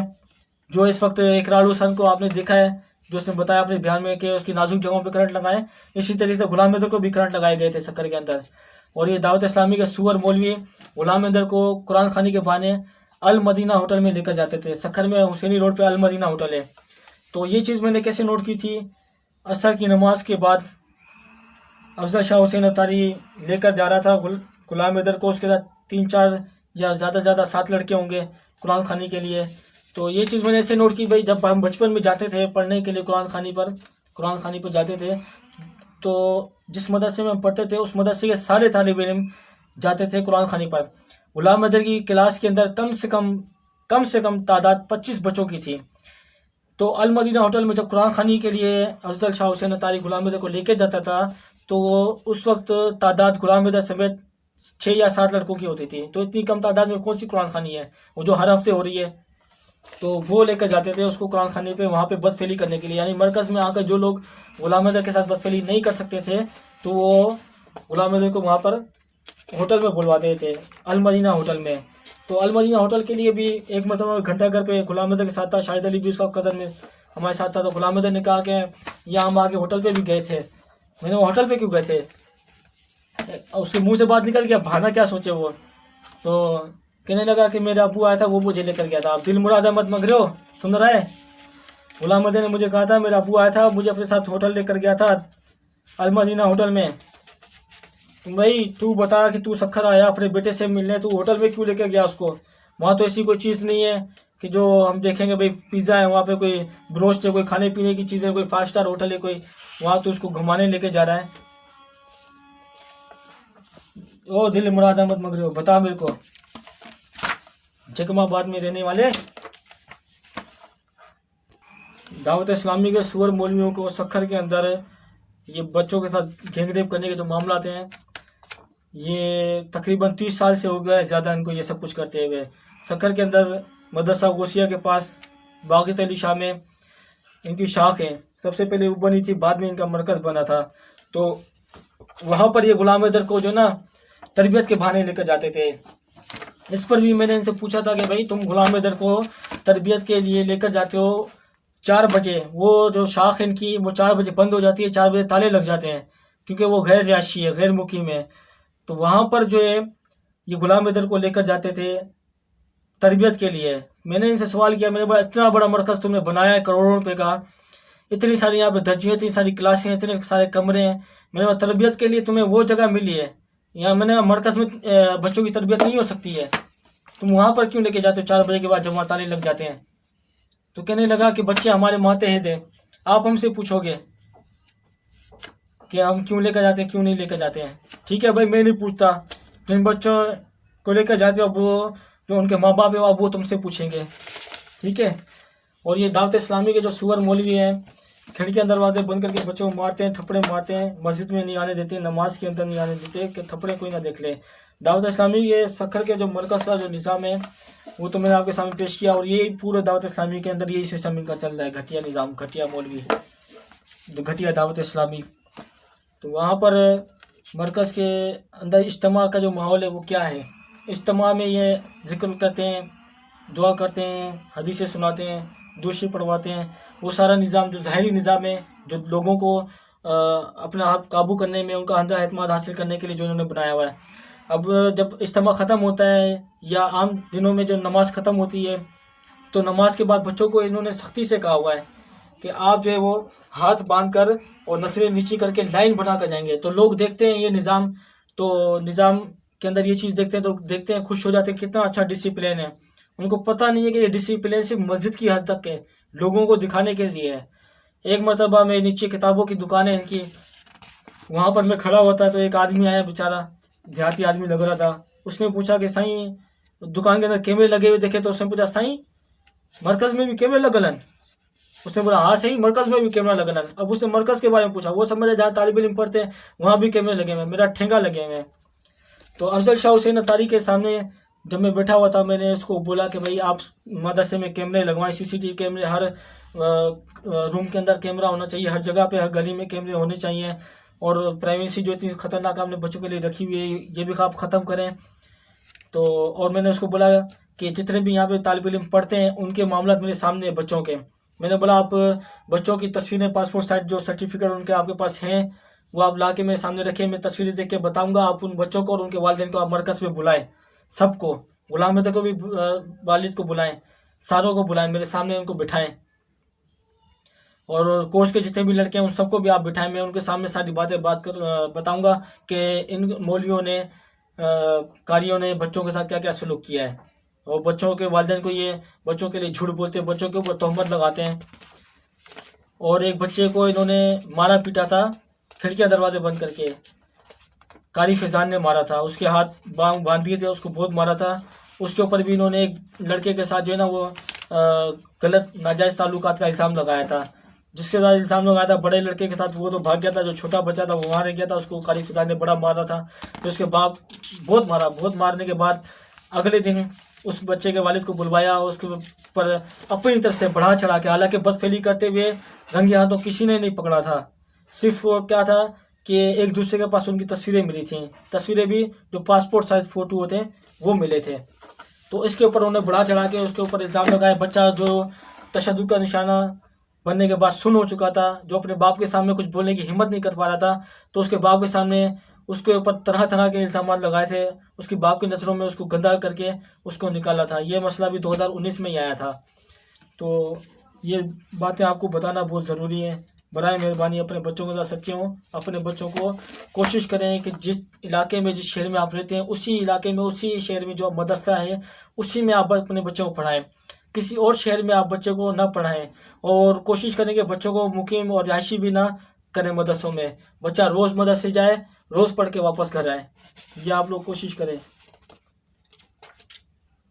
इससे आगे की ब्रीफिंग अगली वीडियो में। बिस्मिल्लाहिर्रहमानिर्रहीम, अस्सलाम वालेकुम।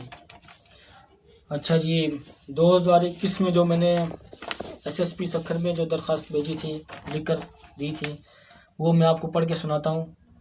बखदमत जनाब SSP सक्खर, फरियादी आबिद हुसैन सियाल वल खालिद हुसैन सियाल। जवाबदार इमरान मीरानी फ़ौजी, वहीद मीरानी, अफजल शाह हुसैन अत्तारी, मुफ्ती गुलाम मुस्तफ़ा अत्तारी, हाजी फुज़ैल अत्तारी, हाजी खलील अत्तारी, कारी निसार अहमद नक्शबंदी अत्तारी, कारी सईद अहमद अत्तारी, कारी फैज़ान अत्तारी, कारी अकरम अत्तारी, कारी ज़फ़रुल्लाह अत्तारी, कारी अयाज़ अत्तारी, कारी काशिफ अत्तारी और फ़ारूक लोदड़ो। उन्वान दरख्वास्त बराए इंसाफ फराहम करने के लिए, ये मेरे पास मौजूद है दरख्वास्त। ठीक है जी। मैं फरियादी आपकी खिदमत में अर्ज़ कर रहा हूँ और उम्मीद करता हूँ कि आप मेरी इस दरख्वास्त पर नज़रसानी करते हुए मदद फरमाएंगे। जनाब आला, जैसा कि मैं मज़कूरा जवाबदारों जो कि मदरसा के तालिबे इल्मों के साथ गैंग रेप करते हैं और बच्चों को ब्लैकमेल करते हैं, इनका गलत फ़ायदा उठाते हैं, ब्लैकमेल करके इनका गलत फ़ायदा उठाते हैं। जब ये तमाम तर सूरत हाल मेरे इल्म में आई तो मैंने मज़कूरा जवाबदार के ख़िलाफ़ एक अदद दरख्वास्त डीजी रेंजर्स कराची सिंध को दी थी, जिसमें दावत इस्लामी के मरकज़ फैज़ान मदीना बिराज रोड सखर में बच्चों के साथ रेप किया जा रहा है और इन बच्चों पर बहुत तशद्दुद करते हैं और धमकाते हैं कि अपने वालिदैन को कुछ मत बताना वरना तुमको और तुम्हारे वालिदैन को कत्ल कर देंगे। दावत इस्लामी पूरी दुनिया में है। जनाब आला, जैसा कि मेरी दरख्वास्त का ये रद्द अमल सामने आया है कि मज़कूरा बाला तमाम जवाबदारों ने मिलकर मेरे ख़िलाफ़ साजिश करना शुरू कर दी और ग़ुलाम हैदर के वालिद साहब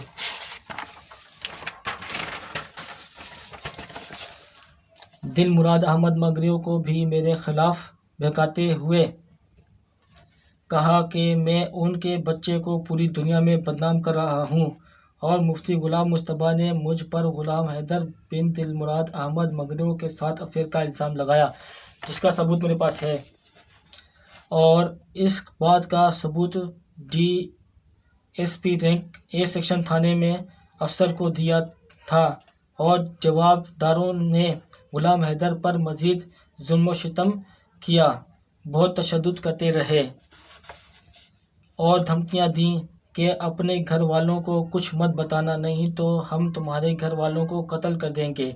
दावत इस्लामी पूरी दुनिया में है। जनाब आला, जैसा कि अब मैं मज़कूरा जवाबदारों की साजिश का शिकार हो चुका हूँ, ग़ुलाम हैदर बिन दिलमुराद अहमद मगरियों के वालिद मेरी बात सुनने को तैयार नहीं है। DSP रैंक ए सेक्शन में मैंने अफसर से मुतालबात किए थे, जिसमें मैंने कहा था मुझे ग़ुलाम हैदर के वालिद से मिलवाएं। मैं उनको अपनी ज़ुबानी सारी बात बताना चाहता हूँ, मगर अफसर ने मुझे नहीं मिलवाया। मुझे मेरे बहनोई ने के ज़रिए धमकियाँ दी गई हैं कि तुम अकेले हो, दावत इस्लामी पूरी तंजीम है, तुम्हारे घर वालों के साथ कुछ भी हो सकता है। पुलिस के DSP रैंक में झूठी रिपोर्ट बनाई है। पुलिस ने DSP रैंक में झूठी रिपोर्ट बनाई है। जनाब आला, मुझे और मेरे घर वालों को ग़ुलाम हैदर बिन दिलमुराद अहमद मगरियों समेत इन तमाम जवाबदारों से जान व माल का ख़दशा है। इन तमाम तर जवाबदारों पर बहुत सख्त कानूनी कार्रवाई करें और हमें इंसाफ और तहफ़्फ़ुज़ फराहम करें। शुक्रिया। ये साईं 21 तारीख़ जनवरी 2021।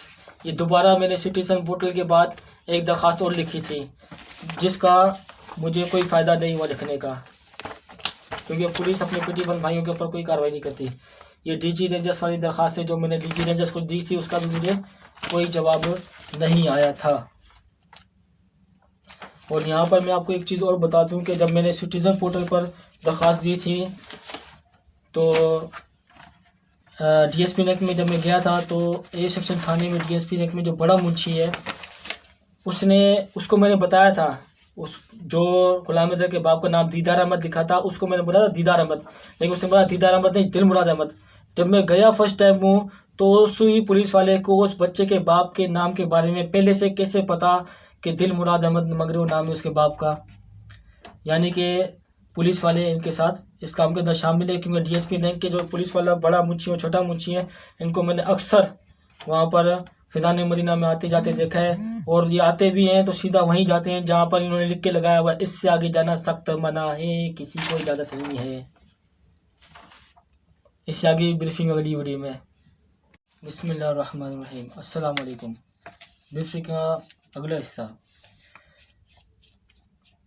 तो ब्रीफिंग में मैं आपको ये दिखा रहा हूँ, मैंने सोशल मीडिया पे भी इसका स्क्रीनशॉट निकाल के भेजा हुआ है। ये वो दरख्वास्त है जो मैंने सिटीज़न पोर्टल पे इमरान खान को भेजी थी इन मौलवियों के ख़िलाफ़। खान साहब, सबसे पहले आपने घबराना नहीं है, क्योंकि आपके सिटीज़न पोर्टल का मुझे कोई फ़ायदा नहीं हुआ।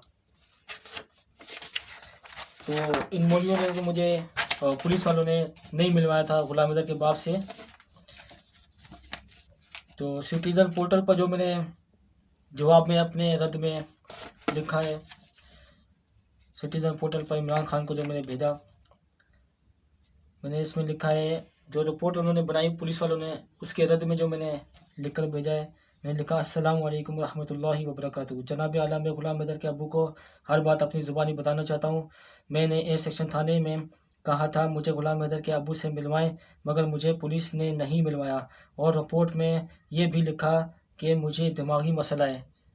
ये लखत लानत पुलिस वालों, लखत लानत हराम खोरो, मगर मुझे पुलिस ने नहीं मिलवाया और रिपोर्ट में ये भी लिखा कि मुझे दिमागी मसला है। आखिर मुझे गुलाम हैदर के अब्बू से क्यों नहीं मिलवाया जा रहा, जबकि मैंने पुलिस को एविडेंस के साथ अपनी बात साबित की है और बच्चों के साथ हुए सलूक के बारे में पूरी बात बताई है, सही बात बताई है।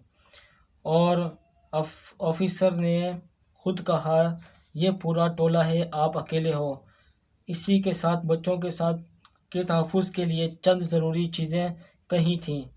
CCTV कैमरास नस्ब किए जाएं तमाम मदारिस में और बच्चों को मोबाइल अलो किए जाएं कि वो अपने वालिदैन से राब्ते में रहें। जैसा कि मैं पहले ब्रीफिंग में आपको बता चुका हूँ कि अपने वालिदैन से बच्चों की बात नहीं करवाते हैं, और अगर बात करवाते भी है तो उनका बात करवाने का तरीका क्या है कि बच्चे को सामने बिठाएंगे, उसको घूरते रहेंगे, आंखें दिखाते रहेंगे और उसको मोबाइल देंगे और बोलेंगे कि बात कर अपने बाप से। अब बच्चा उस्ताद के सामने बैठा होता है, अपने बाप से बात कर रहा होता है, बाप खुश होता है कि बाप उस्ताद ने जो ना मेरी बच्चे से मेरी बात करवाई है। लेकिन उनको क्या पता कि जो बच्चा सामने बैठा हुआ है उस्ताद के सामने, तो वो तो वही बात करेगा जो उस्ताद चाहेगा।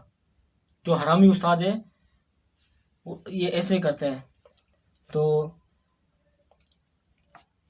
वालिदैन छोटे बड़े तालिब इल्मों को बात करने की इजाज़त नहीं, सलाम करने से भी मना किया है।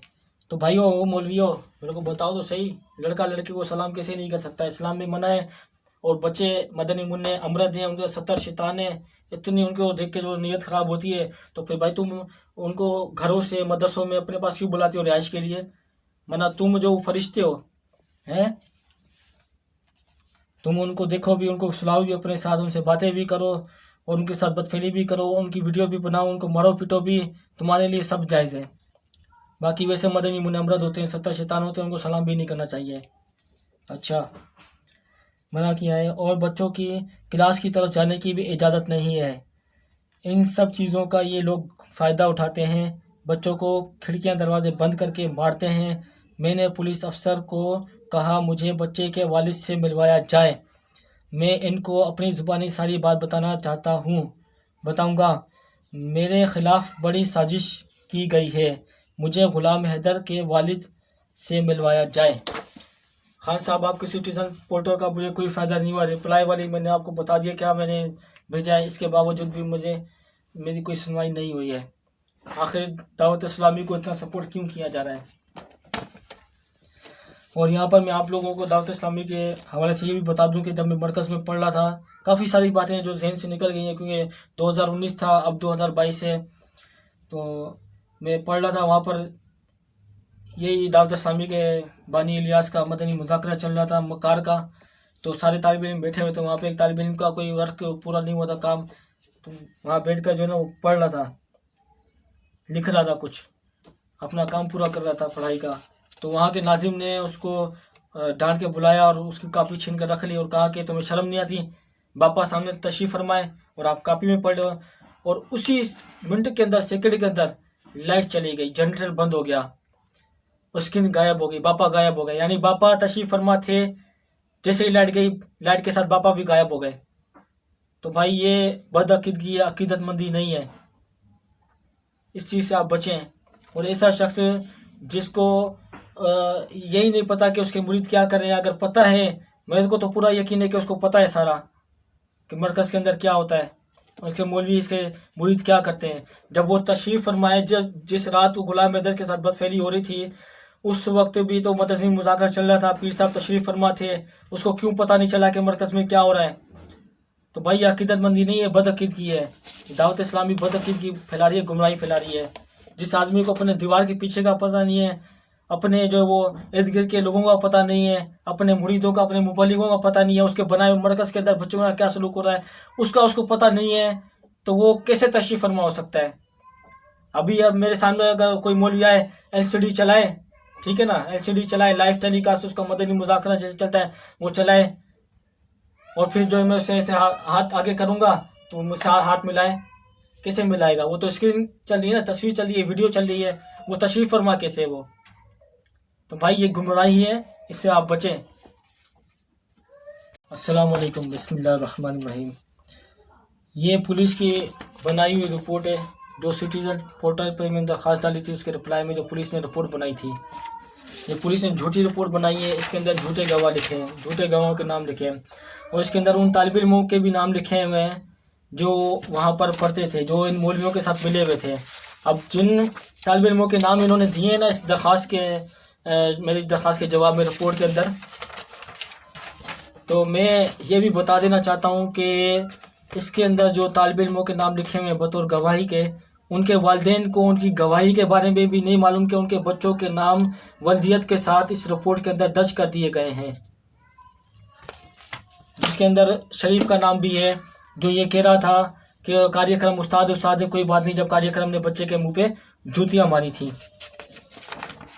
ये है दावत इस्लामी, और थू है दावत इस्लामी पर कि आज दावत इस्लामी ये कहती है कि दावत इस्लामी वाले अपने पीर को मुजद्दिद भी कहते हैं, वली कामिल भी कहते हैं, पता नहीं कितने बड़े बड़े अलकाबात से नवाजते हैं, और बच्चों का माइंड फ्रेश करके माइंड सेट किया जाता है दावत इस्लामी में, और उनके जहन में यही बिठाया जाता है कि दावत इस्लामी के अलावा दुनिया में कुछ नहीं है। और दावत इस्लामी अपने आप को दुनिया में ये जाहिर करना चाह रही है कि जब ये तारीफ़ करवाते हैं अपनी दावत इस्लामी का तो कहते हैं अहले सुन्नत है, हालांकि अहले सुन्नत व जमात के अंदर दावत इस्लामी एक तंजीम है। अहले सुन्नत व जमात जो है वो एक आसमान की मानिद है, और दावत इस्लामी उसके सामने एक चींटी की तरह है, एक चींटी की तरह एक तंजीम है, और घटिया तंजीम है दावत इस्लामी। दावत इस्लामी के सुअर मौलवी हैं, सुअर मुबल्लिग हैं, और दावत इस्लामी के मौलवियों का ये निज़ाम है, अंदर बच्चों का इतना जुल्म सितम करते हैं, हज़ारों बच्चों की ज़िंदगियाँ बर्बाद कर चुके हैं ये लोग। और ये अब आज जो वो कहते हैं कि दावत इस्लामी में आशिकान रसूल तैयार होते हैं, तो जो वो लब्बैक के मैदान में जाके काम करते हैं, झूठ कहते हैं ये लोग।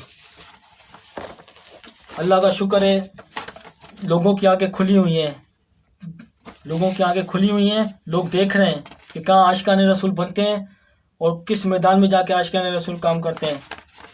अल्लाह का शुक्र है जिन्होंने ये मैदान लगाया आशिकान रसूल का, नामूस रिसालत का, वही लोग आशिकान रसूल भी तैयार करते हैं, और उन्हीं के ही आशिकान रसूल मैदान अमल में आकर अपने आप जानों के नजराने पेश करते हैं नामूस रिसालत के लिए।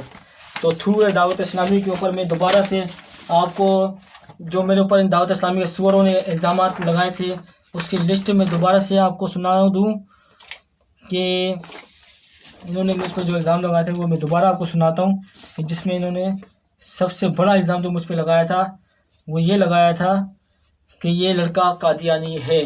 लखती लानत दावत इस्लामी के सुअर मौलवियों के ऊपर, लखती लानत जिन्होंने मुझ पर यह इल्ज़ाम लगाया। और ये ऐसे खबीस और ऐसे सुअर हैं कि एक तो गुलाम हैदर को कुरान खानी के बहाने, कुरान खानी का नाम लेकर अल मदीना होटल में हुसैनी रोड पे लेकर जाते थे बदफेली के लिए। फिर जिस जगह पे वो गुलाम हैदर पढ़ता था, जब उसको मारते पीटते थे तब भी कहते थे कि गुलाम हैदर कुरान पढ़ रहा है वहाँ पर, हालांकि वो उसको मार पीट के वहाँ पे बिठाते थे ताकि उसका रोना, उसके चेहरे के ऊपर जो थप्पड़ों के निशान है वो कोई देख ना सके। तरबियत के बहाने उसको वहाँ पर जो इनकी शाख है बागत अली शाह में, वहाँ इसको लेकर जाते थे गुलाम हैदर को। दावत इस्लामी के सुअर मौलवी जब वहाँ पर ताले लग जाते हैं वहाँ जाके उसको मारते पीटते थे, उसकी वीडियोस बनाते थे उसको ब्लैकमेल करने के लिए। तो मुफ्ती आज़म पाकिस्तान मोहम्मद इब्राहिम कादरी दामत बरकातुहुल आलिया वगैरह वगैरह के लिए मैंने आपको कहा था कि मैं बताऊंगा कि ये दावत इस्लामी को सपोर्ट कर रहे हैं सक्कर के अंदर। तो जब मैं 2019 में ये छोड़कर गया था मरकज़ दावत इस्लामी का, घटिया मरकज़ जो दावत इस्लामी ने जो है वो फैज़ान मदीना के नाम पर चकला खोला हुआ है, उस चकले को छोड़कर जब मैं मदरसा गौसिया में गया था पढ़ने के लिए, तो वहाँ पर मैं पढ़ रहा था बैठा हुआ, और गुलाम हैदर के बाप को मुफ्ती इस्माइल सिकंदरी ने भेजा था। जब उन्होंने देखा कि पानी अब ऊपर चढ़ गया, अब ये कानूनी कार्रवाइयाँ हमारे ऊपर डाल रहे हैं, तो मुफ्ती इस्माइल सिकंदरी ने अपने आप को बचाने के लिए गुलाम हैदर के बाप को धोखे में डाला और कहा कि इस लड़के की जाके बात सुनो। जबकि मेरा मोबाइल नंबर उसके पास था, मुफ्ती इस्माइल सिकंदरी के पास, उसको मेरा एड्रेस भी मालूम था, उसको ये भी पता था कि मैं मरकज़ में नहीं पढ़ता हूँ। क्योंकि जब मैं जख्माबाद उसको बताकर आया था गुलाम हैदर के बारे में, तो मैंने उसको ये भी बताया था कि मैं अब वहाँ नहीं पढ़ता, मैंने वहाँ से छोड़ दिया है, अब मैं मदरसा गौसिया में पढ़ता हूँ। तो गुलाम हैदर के बाप को कुछ नहीं बताया।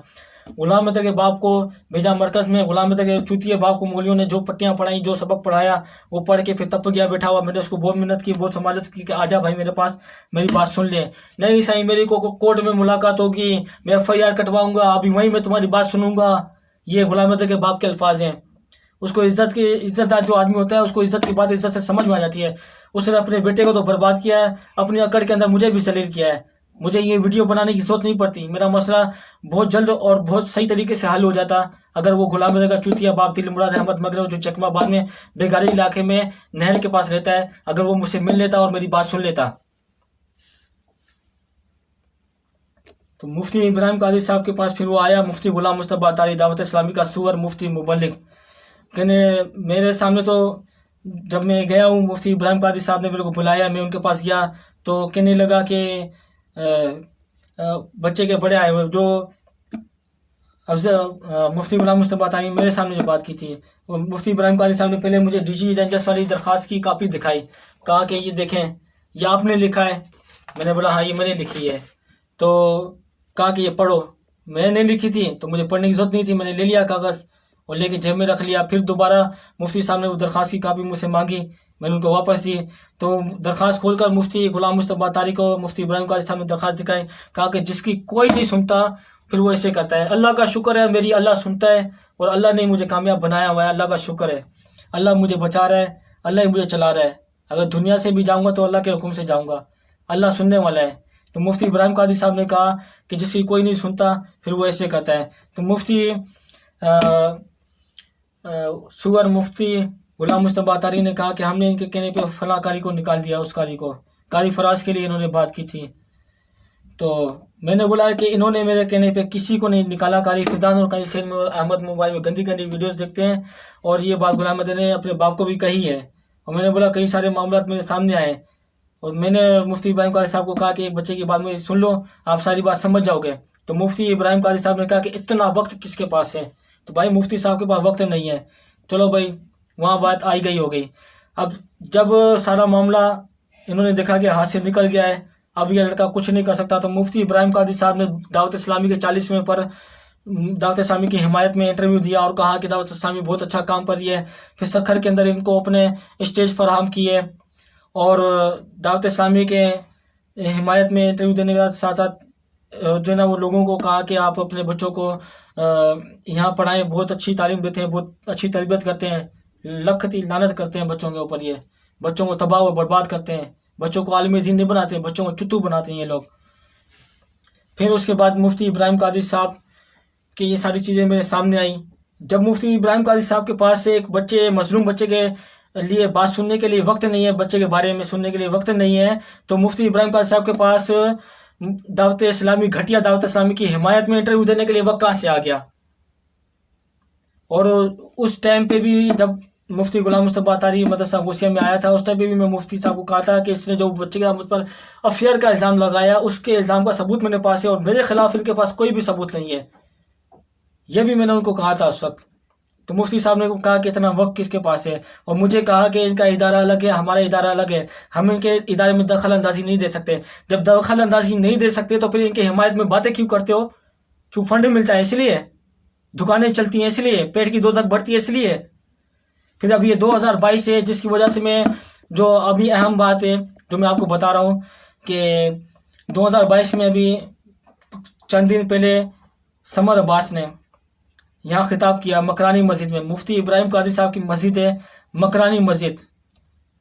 मुफ्ती इब्राहिम कादिर साहब ने अपनी दस्तारबंदी के मौके पर, मदरसे की दस्तारबंदी के मौके पर समर अब्बास को, दावत इस्लामी का जो हरामी मुफ्ती है समर अब्बास, उसको बुलवाया यहाँ पर मेहमान खुसूसी खिताब के लिए।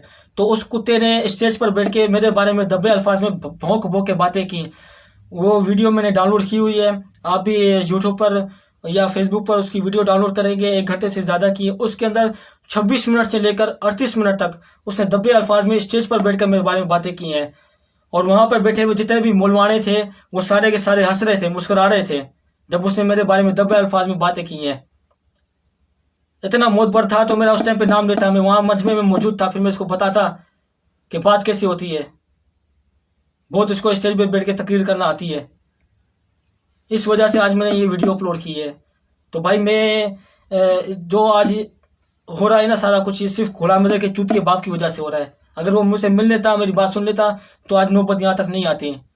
और मुफ्ती इब्राहिम काजी साहब ने सखर के अंदर एक मस्जिद बनाई है, हज़रत अली के नाम से वो मस्जिद है, वो भी दावत इस्लामी के हवाले की है कि दावत इस्लामी इसको चलाएगी, क्योंकि दावत इस्लामी दिन का बहुत अच्छा काम करी है।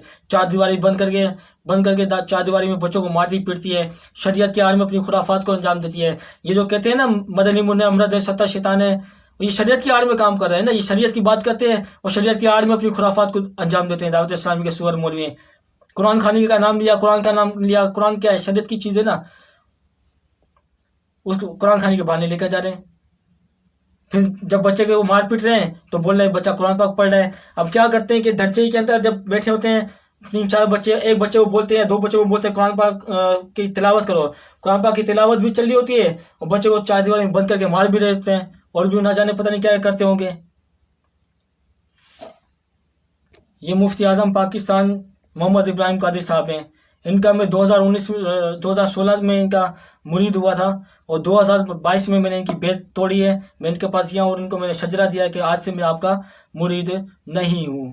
तो ये हज़रत साहब जो है वो शर्मिंदा होने के बजाय या ये पूछने के बजाय कि आप बेत तोड़ रहे हैं हमारा कसूर क्या है, तो ये बातें नहीं की, उल्टा हंस रहे थे, दांत निकाल रहे थे।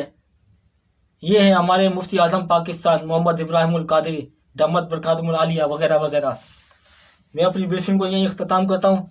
इंशाअल्लाह अज़ीज़ आगे जो ब्रीफिंग में दूंगा, जो अगला मौजू होगा मेरा, वो होगा दावत इस्लामी का दीन इस्लाम के साथ घिनौना खिलवाड़। वो इंशाअल्लाह अज़ीज़ अगर ज़िंदगी रही और सलामत रहा, और अगर इनके हरामखोर मौलवियों ने मेरे पर कोई अस्करी कार्रवाई नहीं की, या जो हरामखोर पुलिस वाले हैं, हरामी पुलिस वाले, उन्होंने इनके साथ मिलकर मेरे खिलाफ कोई गैरकानूनी काम नहीं किया, तो इंशाअल्लाह अज़ीज़ मैं दलाइल ठोस के साथ और ठोस सबूतों के साथ ये ब्रीफिंग दूंगा दावत इस्लामी का दीन इस्लाम के साथ घिनौना खिलवाड़। और ये लियासलाम मकार जो है मदनी चैनल के ऊपर बैठ के जो लोगों को मुरीद करता है, तो ये बेद भी नापायदार है, ये बेद भी नहीं होती हैं। और ये सिलसिला इन्होंने इसलिए रखा हुआ है, इतने सारे चेले बनाए हुए, लोगों को कहते हैं भाई लोग अहले सुन्नत में दाखिल होंगे, जन्नत में जाएंगे, तुम हरामियों के साथ शामिल होकर जन्नत में जाएंगे वो लोग। तो लोग जो ना, आप लोग इनकी भेद हरगिज़ न करें। ये सिर्फ चैनल भी इन्होंने अपनी दुकान चलाने के लिए बनाया है। पहले इन्होंने किताब छापी थी, वो फैज़ान सुन्नत थी, पता नहीं कौन सी किताब थी, याद नहीं आ रहा नाम मुझे उसका। उसमें इन्होंने लिखा था कि जो टीवी देखना हराम है और टीवी नहीं देखना चाहिए, इनके फतवे और थे। फिर इन्होंने किताब छापी दोबारा, फिर उसके अंदर फतवे चेंज किए, फिर तीसरी किताब छापी, उसके अंदर इन्होंने लिखा कि जो वो टीवी देखना जो जायज़ है मदनी चैनल, क्योंकि उसके अंदर दीनी बातें सिखाई जाती हैं, और मदनी चैनल देखना सवाब है, सवाब भी इन्होंने लगा दिया उसके साथ। और चैनल के ज़रिए जो लोगों को मुरीद करते हैं। अब मदनी मुन्ने अमरद हैं, सत्ता शैतान है, उनकी तरफ देखो भी नहीं, जो दूसरों के बच्चे हैं। बाकी जो इनके मौलवियों के, इनके मुफ्तियों के, इनके पीरों के जो बच्चे हैं, हजरत साहबों के जो इनके बच्चे हैं, वो चैनलों पे भी आएंगे, उनकी वीडियोस भी ये बनाएंगे और दिखाएंगे कि भाई हजरत साहब का बेटा कितना अमल है। और इनके मुबालिक अपने बेटों को जो है वो स्टेजों पे अपने साथ खड़ा करेंगे आवाम के सामने और तारुफ करवाएंगे कि ये मेरा बेटा है, और ये आगे हमारे मरने के बाद ये हमारी कुर्सी पे आके तुम्हारा बेड़ा गर्क करेगा। बाकी दूसरों के बच्चे अमरद होंगे, सत्ता शैतान है, ये शरीयत की आड़ में खुराफात को अंजाम देते हैं। लोगों को इतनी चीज़ नज़र नहीं आ रही, इतनी बात समझ में नहीं आ रही कि हज़रत साहब का बेटा जब अमरद नहीं है तो फिर दूसरों के बच्चे अमरद कैसे हो सकते हैं। अगर दूसरों के बच्चे अमरद हैं, दूसरों के बच्चों के साथ सत्ता शैतान है, तो इनके बच्चों के साथ भी सत्ता शैतान है। फिर पहनाए अपने बच्चों को बुर्का, रखे चार दीवारी के अंदर बंद, क्यों बाहर लेकर आते हैं? तो ये सारा सारा धोखा है, सारी मकारी है। और ये इलियास जो कहता है कि क़यामत, जिसने दावत इस्लामी को नुकसान पहुंचाया, दावत इस्लामी के खिलाफ बात की है, क़यामत के दिन मेरा हाथ होगा, उसका गिरेबान होगा। भाई मैं दुनिया में मौजूद हूँ, मैं जिंदा हूँ, अभी आ मेरा गिरेबान पकड़। ये सारा का सारा फ्रॉड है, सारा धोखा, ये ब्लैकमेलिंग है, इमोशनली ब्लैकमेलिंग है, ये आपके जज्बात के साथ खेला जा रहा है। आप इसकी जिन्होंने बेत की है वो बेत तोड़े हैं इसकी। कोई अच्छे और गैरतमंद पीर का हाथ पकड़ें, जो बाअमल आलिम दीन भी हो, और आलिम दीन और आलिम कोर्स किया हो। जो शराइत हैं पीर की वो तो इसके अंदर पूरी भी नहीं है। जब मैंने इसके मुरीदों से पूछा था कि भाई तुम्हारे हज़रत साहब ने तो आलिम कोर्स नहीं किया, तो बोला इल्म लुदूनी है। कैसे भाई इल्म लुदूनी है? अल्लाह अताई इल्म, अल्लाह के वली हैं, उनके सीने में कुदरती इल्म आया हुआ है, अल्लाह की तरफ से इल्म आया हुआ है। वाह से वाह, अल्लाह की तरफ से इल्म आया हुआ है, इल्म लुदूनी है, वली है। वली भी हो गया, मुजद्दिद भी हो गया, इल्म लुदूनी भी आ गया। बाकी हजरत साहब के जो चेले हैं वो कुछ भी करते नहीं। जब मैंने इन मौलवियों के खिलाफ बातें शुरू की तो बोले कि आलिम दीन है, उलमा दीन है, और आप इनके बारे में बात कर रहे हो, इनके ऐब आप उछाल रहे हो, ऐबों पे पर्दा डालना चाहिए। यानी तुम्हारे जो मौलवी हैं, तुम्हारे सुअर मौलवी हैं, बच्चों की आबरू रेजी करें, उनको मारे पीटे, उनको ब्लैकमेल करने के लिए उनकी ब्लूप्रिंट फिल्म बनाए, उनको धमकियाँ देंगे, तुम्हारे माँ बाप को मरवा देंगे दावत इस्लामी पूरी दुनिया में अगर तुमने कुछ बताया तो। बाकी तुम्हारे हज़रत साहबों के जो ना ऐब नहीं उछालने चाहिए, पर्दा डालना चाहिए, वो चाहे जो मर्जी करते रहे। और बहुत से लोगों ने तो ये कहा और कि जो दीन का काम करता है आलिम दीन, शैतान उसके ऊपर ज़्यादा हमला करता है। यानी कि जहाँ सोना पड़ा होता है, जहाँ लोहा पड़ा होता है, जहाँ चांदी पड़ा होता है, वहाँ पे शैतान चोर जो है वो सोने की तरफ जाता है। तो आलिम दीन है वो दीन का काम करता है तो शैतान उसके ऊपर ज़्यादा हमला करता है। यानी कि सारे शैतान इन मौलवियों के ऊपर आते हैं। तो मेरा यहाँ पर ये सवाल है कि हाजी फुजैल का बेटा है, गुलाम हैदर की तरह सपाटा है, तो गुलाम हैदर के जितना है उसकी उम्र का है, तो उसके ऊपर जो है ना वो हाजी फुजैल के ऊपर उसके अपने बेटे के लिए शैतान क्यों नहीं आते हैं? अफजल शाह हुसैन अत्तारी का बेटा भी छोटा है, गुलाम हैदर जितना है। हाजी अफजल शाह हुसैन अत्तारी का जो शैतान है वो अपने बेटे के ऊपर क्यों नहीं आता? मुफ्ती गुलाम मुस्तफा अत्तारी जो है उसका शैतान अपनी बेटियों के ऊपर क्यों नहीं आता है? दूसरों के बच्चों के ऊपर इनके शैतान क्यों आ जाते हैं? तो जिन लोगों ने इनके लिए दलील पेश की थी मेरे आगे ये, तो भाई मेरी आप लोगों से गुजारिश है कि भाई आपके मौलवियों के ऊपर शैतान आ जाते हैं, आपके मौलवी दीन का काम बहुत करते हैं, दुनिया में अनोखे मौलवी बचे, मौलवियों का हाथ पड़ गया है, तो भाई आप अपने बच्चे इनके आगे पेश करो, अपनी बीवियों को लाओ, अपनी माओं को लाओ, अपनी बहनों को लाओ इनके आगे, ताकि ये दूसरे बच्चों के ऊपर जो है ना वो इनके शैतान हावी ना हो, दूसरे बच्चों की जिंदगियां तो बचे कम अज़ कम। आप अपने बच्चे पेश करो इनके आगे, दावत इस्लामी के आगे। और ये जो कारी गुलाम रसूल है इसने शाहिद के बाप को कहा था कि हम आपके बच्चों से इसलिए बात नहीं कराते, उनको मोबाइल इसलिए नहीं रखने देते हैं कि बच्चों का ध्यान जो है वो पढ़ाई से हट जाएगा, मोबाइल में बच्चे पता नहीं क्या क्या चलाते हैं। तो मुफ्ती गुलाम मुस्तफा अत्तारी की बेटियों के पास भी उसके अपने जाती उसने बच्चियों को मोबाइल लेके दिए हुए, बच्चियों को लेके दिए हुए। फिर हाजी फजल का भी बेटा मोबाइल इस्तेमाल करता है, मुफ्ती अफजल शाह हुसैन अत्तारी है उसका भी बेटा मोबाइल इस्तेमाल करता है। इनके बच्चे अनोखे हैं भाई, इनके बच्चों के साथ सत्तर शैतान नहीं है, बाकी दूसरों के बच्चों के साथ हैं। इससे आगे ब्रीफिंग थोड़ी सी रहती है, वो भी मैं आप दे देता हूँ।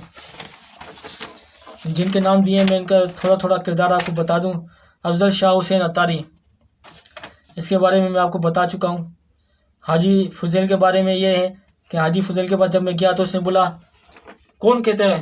मैंने कहा बच्चे कहते हैं। जब मैंने बताया कि भाई बच्चे शिकायतें करते हैं कि उस्ताद सही नहीं है हमारे, तो कह रहा लिया उन बच्चों को सामने, अकड़ के बात कर रहा था।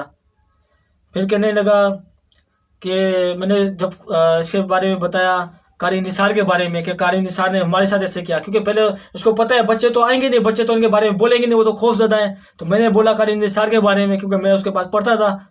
तो कारी निसार के लिए इसने बोला कारी निसार चले गए। कहाँ चले गए? कह रहा पंजाब चले गए। कारी निसार वहाँ पर कोर्स में पढ़ा रहा था, उसके बाद भी मजीद 6 महीने वहाँ पर 5 महीने वहाँ पर रहा है।